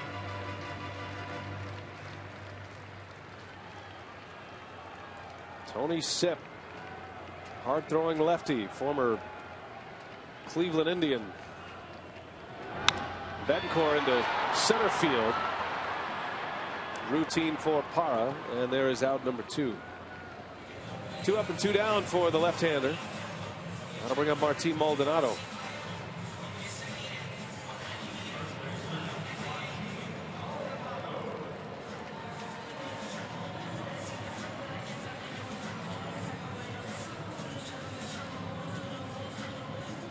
So 2 gone in the 10th, and Maldonado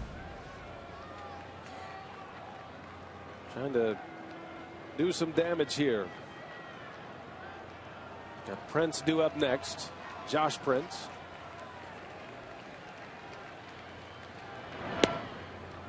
That double switch by Renicky allows him to work around the pitcher a little bit, and I'm guessing Axford would come back out for the 11th. There is no activity in the Brewers bullpen right now. Right, we've seen him do that before. Axford had a 3 up 3 down 10th inning with a strikeout. Tony Sipp not interested in coming inside on any of these Brewers hitters, and you understand why. Make a mistake inside, hit a home run. You make a mistake away, pretty much it's a single or a double. Another guy that has a good split finger fastball.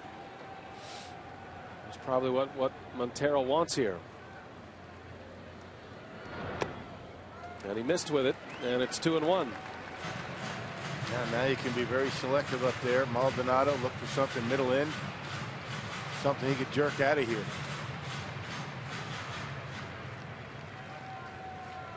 Sipp appeared in 63 games last year with the Indians.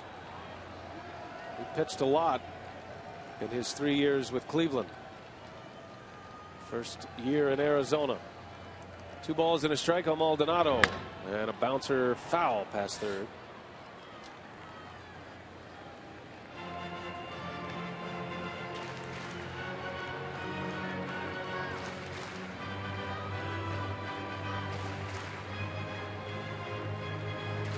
Well, if you're trying to build the drama here, and there's plenty to go around, wouldn't you love to get Josh Prince to the plate with a chance to win it for the Brewers? After coming off his first major league hit.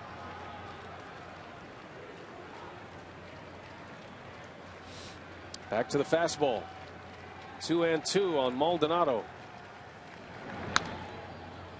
Good cut. Count remains at 2-2.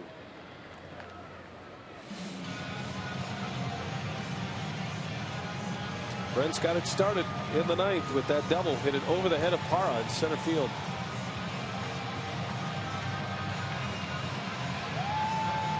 I'd love another chance at it right here in the 10th. His parents would love to see him up there again. Much more relaxed now, aren't they? First hit in the books. All good. Yeah. Here's a 2-2. Maldonado fouls another one away.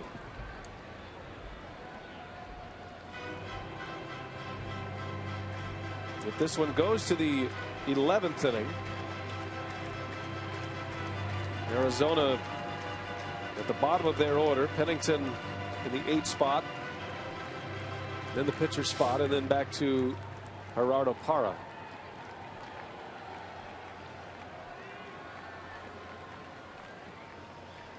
Maybe coming inside here, Rock. Montero sets up inside the pitch, and Maldonado takes ball 3. And didn't miss by much in there. A little risky coming inside this late in the game.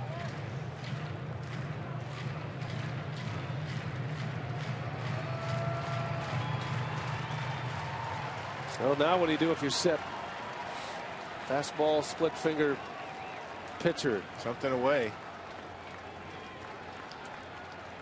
Going with a heat. Maldonado looking for a mistake. And the 3-2 is a called strike 3 inside corner. So Sent missed his spot but gets the punch out. And we go to the 11th inning at Miller Park.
The 11th inning, and John Axford is back out there for a second inning of work. Well, pitch count wasn't too high for John, so Ron Meneke elected to send him back out there again. The Brewers are going to have the top of their order coming up. And you got Prince, the number 9 hitter, then the top, and feels as though his best shot of putting up a 0 is throwing John Axford back out there for another inning.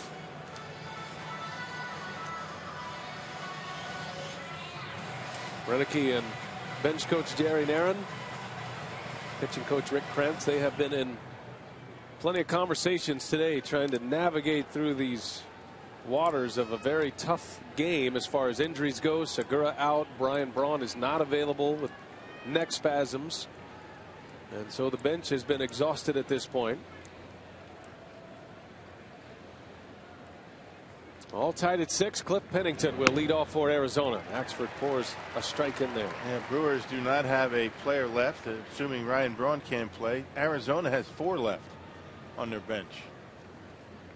And we'll see one of those next. Eric Hinsky has a bat, and he will entered the game as a pinch hitter. You got some players in odd positions, young players. Maldonado at first, Prince over at third. There's Hinske. All things to keep in mind here as we carry on in this game.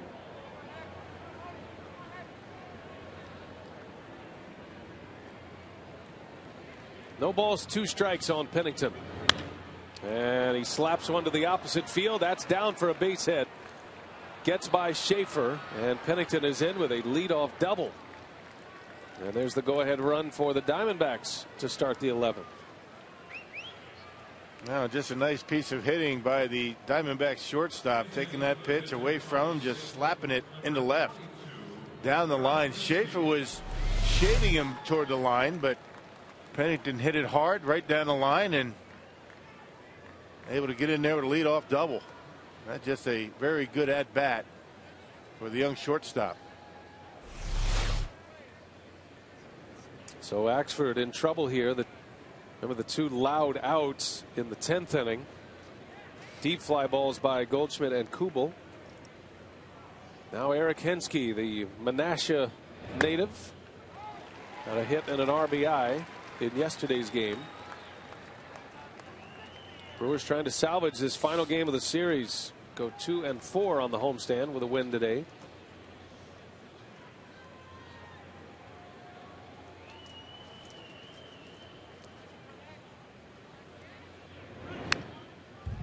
Oh, and 2 on Hinske.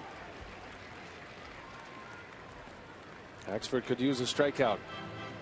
And Hinske got an at-bat in yesterday's game and doubled into center field on a fastball, and John Axford back-to-back curveballs to him in this at-bat.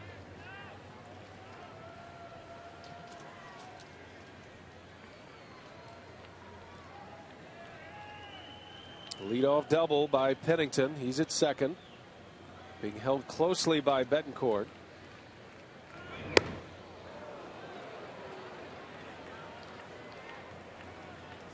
Lucroy had the hit that tied it in the 9th. Started this game on the bench.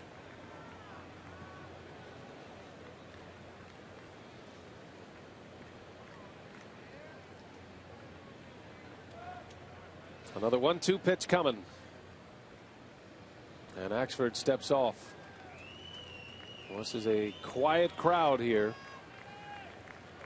Over 37,000.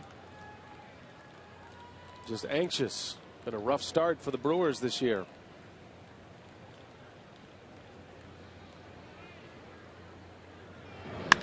And that one's hit high and deep to center field. Gomez on the run. Gomez looks up, and that is way out of here.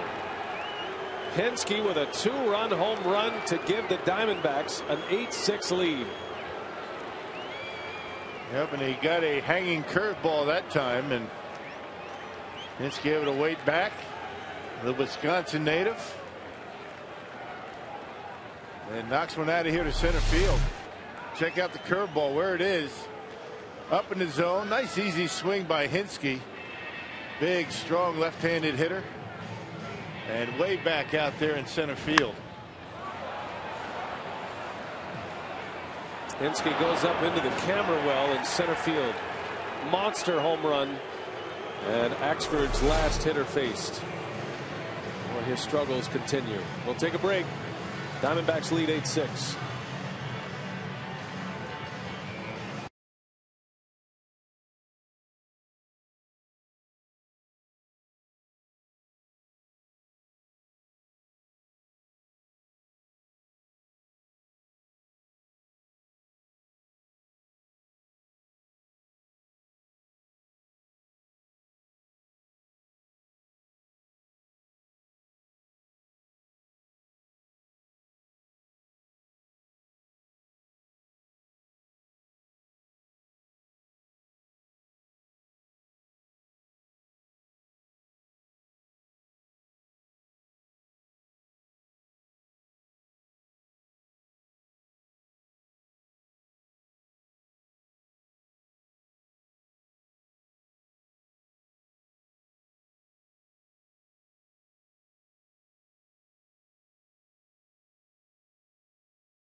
Arizona. Came on a 2-strike pitch. And it's now 8-6 Diamondbacks as Axford hung a curveball. Yes, he did. Up in his eyes, and Eric Hinske, the veteran. Nice level swing, knocks it out of here way back in center. It's his 8th career pinch hit home run, Eric Hinske. Michael Gonzalez now. And 4th appearance for Gonzalez.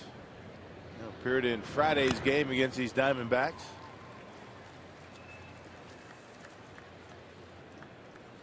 It was a very troubling start to the season for John Axford. And a lot of home runs against Axford, a lot of home runs against the Brewers pitching staff in general. Now 13 home runs allowed on this opening homestand, 6 games. And just really, it doesn't go much deeper than inability to be consistent with his curveball. With respect to John Axford, he'll throw a couple of good ones and then he'll hang one. Second home run he's allowed this year on a curveball. High fastball strikes out Parra. And there is the first out of the inning. Now you think about the 2 hits too. Axford got ahead of Pennington 1 and 2. That was a 2-strike double by Pennington, and then the home run was on a 2-strike pitch. High fastball to Parra, able to get him.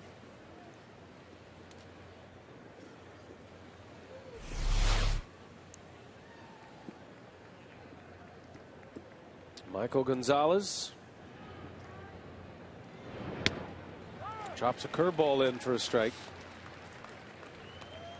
Martin Prado is 1 for 4 today.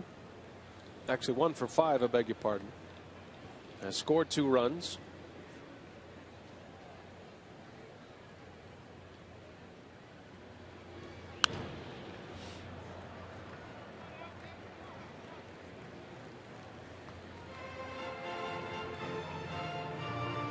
Busy day for the offense. A lot of crooked numbers up there.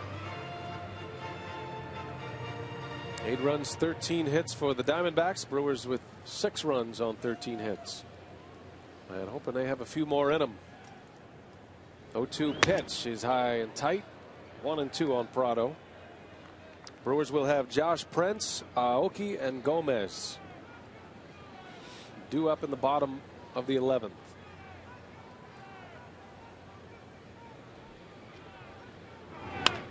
Prado in the left, hit hard, but right at Schaefer for out number 2.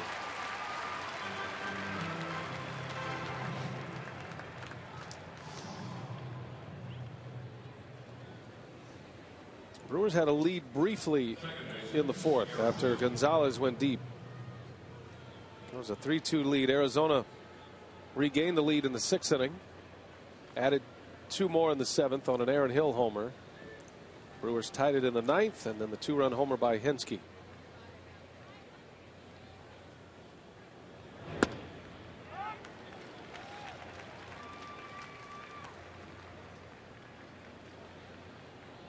Aaron Hill's had a big series.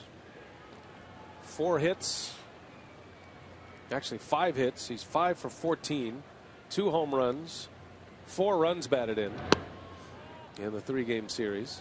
And what looked like a backbreaker, the home run that he hit back in the 7th. The inning right after the Brewers had the bases loaded, Gonzalez hit that line drive double play and completely switched the momentum of this game. Awkward swing, and it goes to a ball and 2 strikes on Hill. Good breaking ball that time from Gonzalez.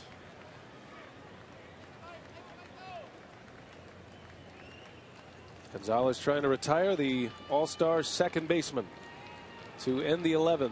The 1-2 way outside for a ball.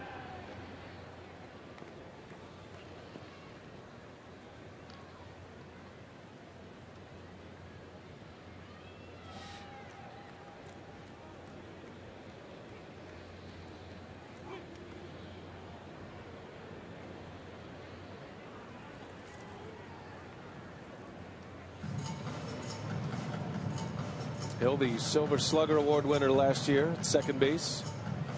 After a big season at the plate, and he's off to a great start this year. Dangerous hitter. 3-2 pitch, and Hill into left field, a base hit.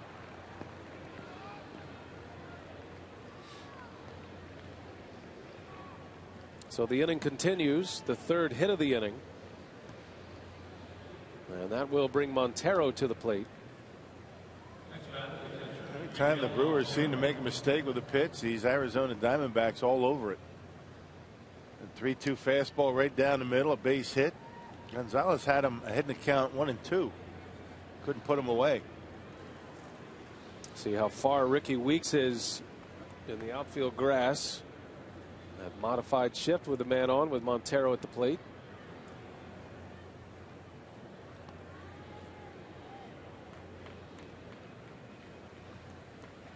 Now Ron Renicky started his day by acknowledging the injury problems. That's certainly a factor, but redirecting that conversation right back to the pitching staff. And it has not been a good start to the season on the mound for the Brewers. Certainly something that needs to turn around quickly. I just hope the second time through the rotation things are going to be better for the starters. Well, you say you're going to get 6 runs and 13 hits on a day Gallardo pitches. You're feeling pretty good about it. Gallardo went 6 innings, allowed 4 earned runs on 9 hits.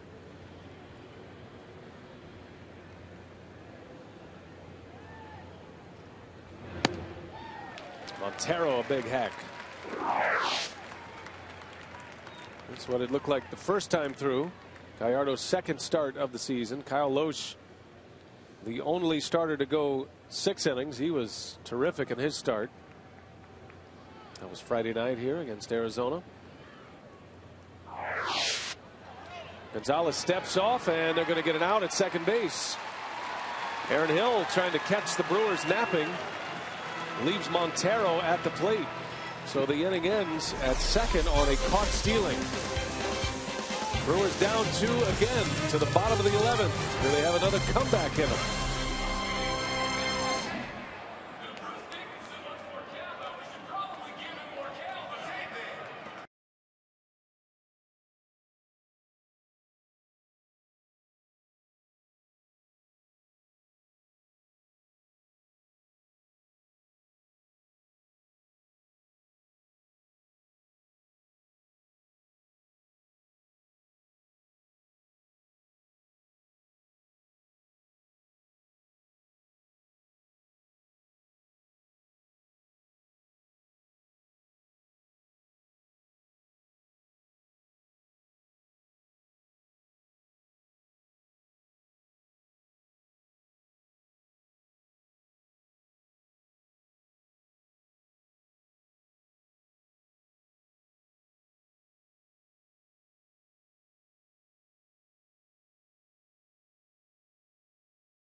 Lead here as we head to the bottom of the 11th.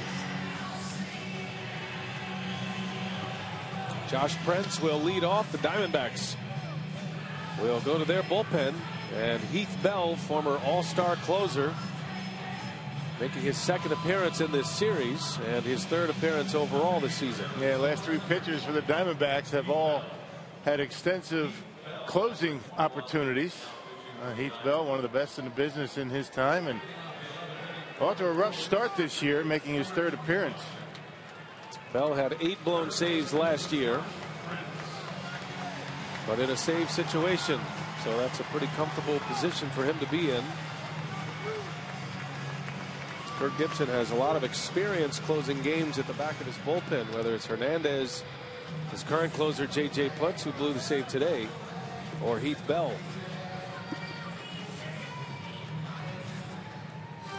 Bell had signed a 3-year deal with the Marlins. Did not work out in Miami last season. He was traded to Arizona. So the Brewers down a pair, needing base runners. Josh Prince coming off his first major league hit his last time up. This was the combination that allowed the game to go into extra innings. Prince led off the 9th with a double. Aoki had the RBI single, and then Jonathan Lucroy tied it up with a base hit.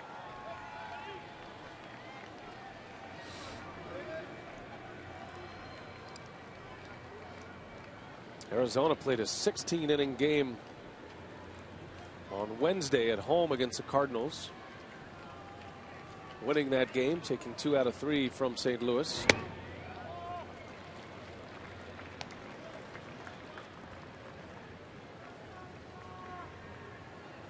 25-year-old Josh Prince, just his 2nd day in the major leagues. But he never imagined he'd be playing third base in the big leagues, which is what he's doing today. Right. 2 balls and a strike. Good take. Well, Bell, the fastball, 91-92, big curveball. Doesn't throw as hard as he used to. But Josh Prince has never seen him before. That ball's hit in the air to center field. Parra going back. Parra still going back, but with room to make the catch. And Prince just missed it. 1 gone in the 11th. They hit that one well. Just got under it. Well, it looks pretty comfortable up there at the plate. Fastball right down the middle. Good extension. Just got underneath a bit.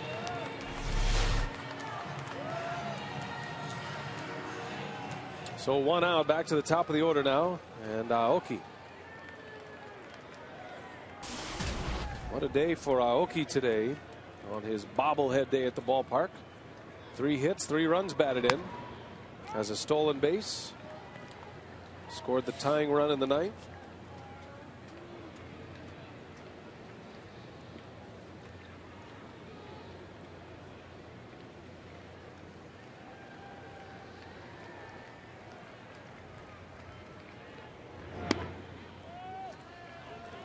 Ball and a strike on Nori.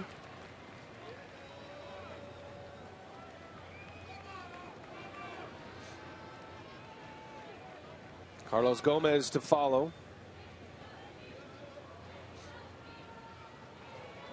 But in need of a base runner.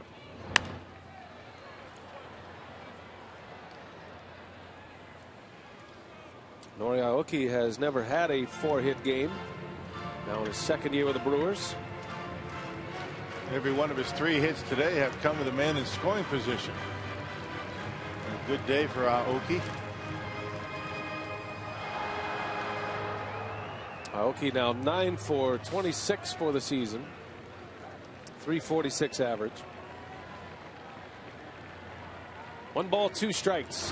Aoki slaps one into left field, a base hit. So on his bobblehead day, he has a career day, his first 4-hit game in the big leagues. And just doing a nice job of serving that baseball into left field. 2nd time he's done that today. Just wanting to make contact, put the ball in play, and just slices it in the hole between 3rd and short. That's a beauty. 3 singles and a double for Aoki. And now the Brewers will bring the tying run to the plate. And you got a couple of guys with some power coming up. Gomez with 1 out and takes strike 1 from Bell. Well placed fastball from Heath Bell. Lucroy would follow. Gomez hit 19 home runs last year, a career best.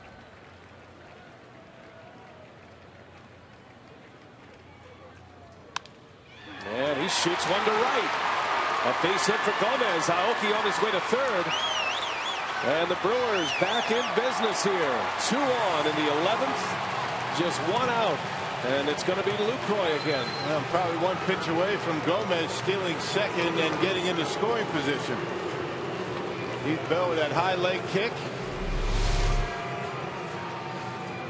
Well, a fist job by Gomez. He pulls the hands in and kind of shoots it in the right. Didn't hit it very hard at all. Aoki able to get the third. Well, Gomez steals second, and then how about the base hit by Jonathan Lucroy? 2-hit day for Carlos Gomez. And Heath Bell, I would imagine, is a guy you could run on. Takes him a while to get rid of the baseball. Yep, high leg kick, and if you really guess right and you get the curveball, not much chance of Montero throwing you out. Lucroy continues to get the big at-bats. He has delivered as they chant Luke. Gomez stays put. Lucroy down the right field line. Kubel on the run. Can't get it. In to score Aoki.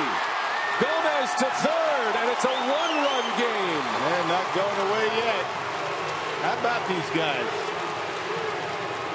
Jonathan Lucroy with his second RBI. Some big at-bats in the clutch here today. The only thing he didn't do, he didn't wait for Gomez to steal second, right? Gomez at third, though, with 1 out. Look at Lucroy just serving that baseball. Really good approaches today. Good at bats. 16 hits for the Brewers. And there's a big one for Lucroy. 8-7. Garth Orge talking about the line drive with Lucroy. Got a freeze on the line drive with 1 out.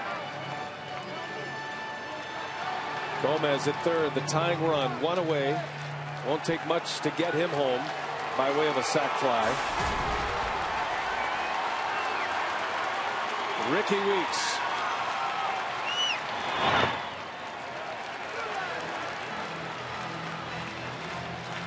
Boy, what a ball game today. Beauty. Has gone back and forth. And look who's on deck. Ryan Braun. Out with neck spasms. Said he felt much better today, but still unlikely to play in this game. But Brewers have already used all their position players. Having the pitcher's spot on deck.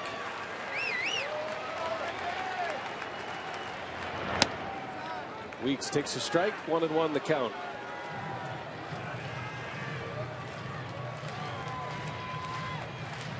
Well, you know, Ricky would love to end it right here and now.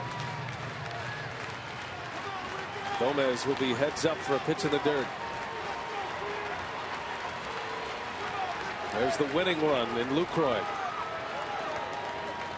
The 1-1, and Weeks takes strike 2. Inside corner fastball from Bell. Yeah, 2 perfect pitches in on his hands.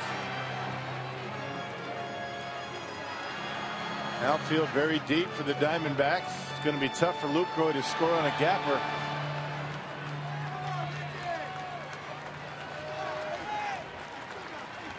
Ball and 2 strikes. And Bell delivers a called strike 3 right at the bottom of the zone. And that ball looked down. Paul now it rings him up. Big out. The second out. Weeks doesn't put it in play, and Braun just used as a decoy here. He's not going to hit. So with 2 outs, Ron Renicky has no choice but to go to one of his pitchers, and it's going to be Kyle Loesch. Yeah, fastball. It had the plate, but Montero didn't make it look very good. Goes across home plate, looked low, but now it rings him up. Well, it's going to be Loesch, and obviously Braun was only there to make sure the Diamondbacks are going to pitch to Ricky. Not that they wouldn't anyway. But if Kyle Loesch went out in the on-deck circle, that at-bat to Weeks might have been a little bit different. Got to be so frustrating for Braun. Certainly frustrating for his manager. So 2 outs, and Heath Bell will face Kyle Loesch with the game on the line here.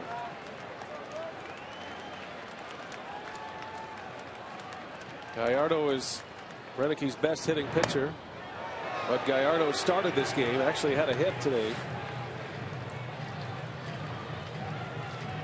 Loesch can handle the bat, but this is not the situation you want to have here. See if he can come up with something special.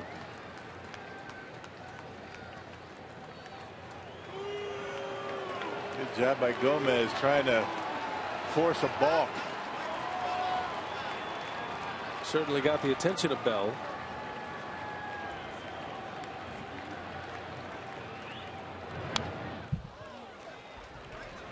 Now Loesch is a career 152 hitter.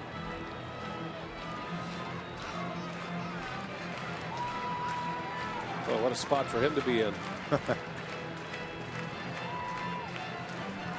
All hands on deck today.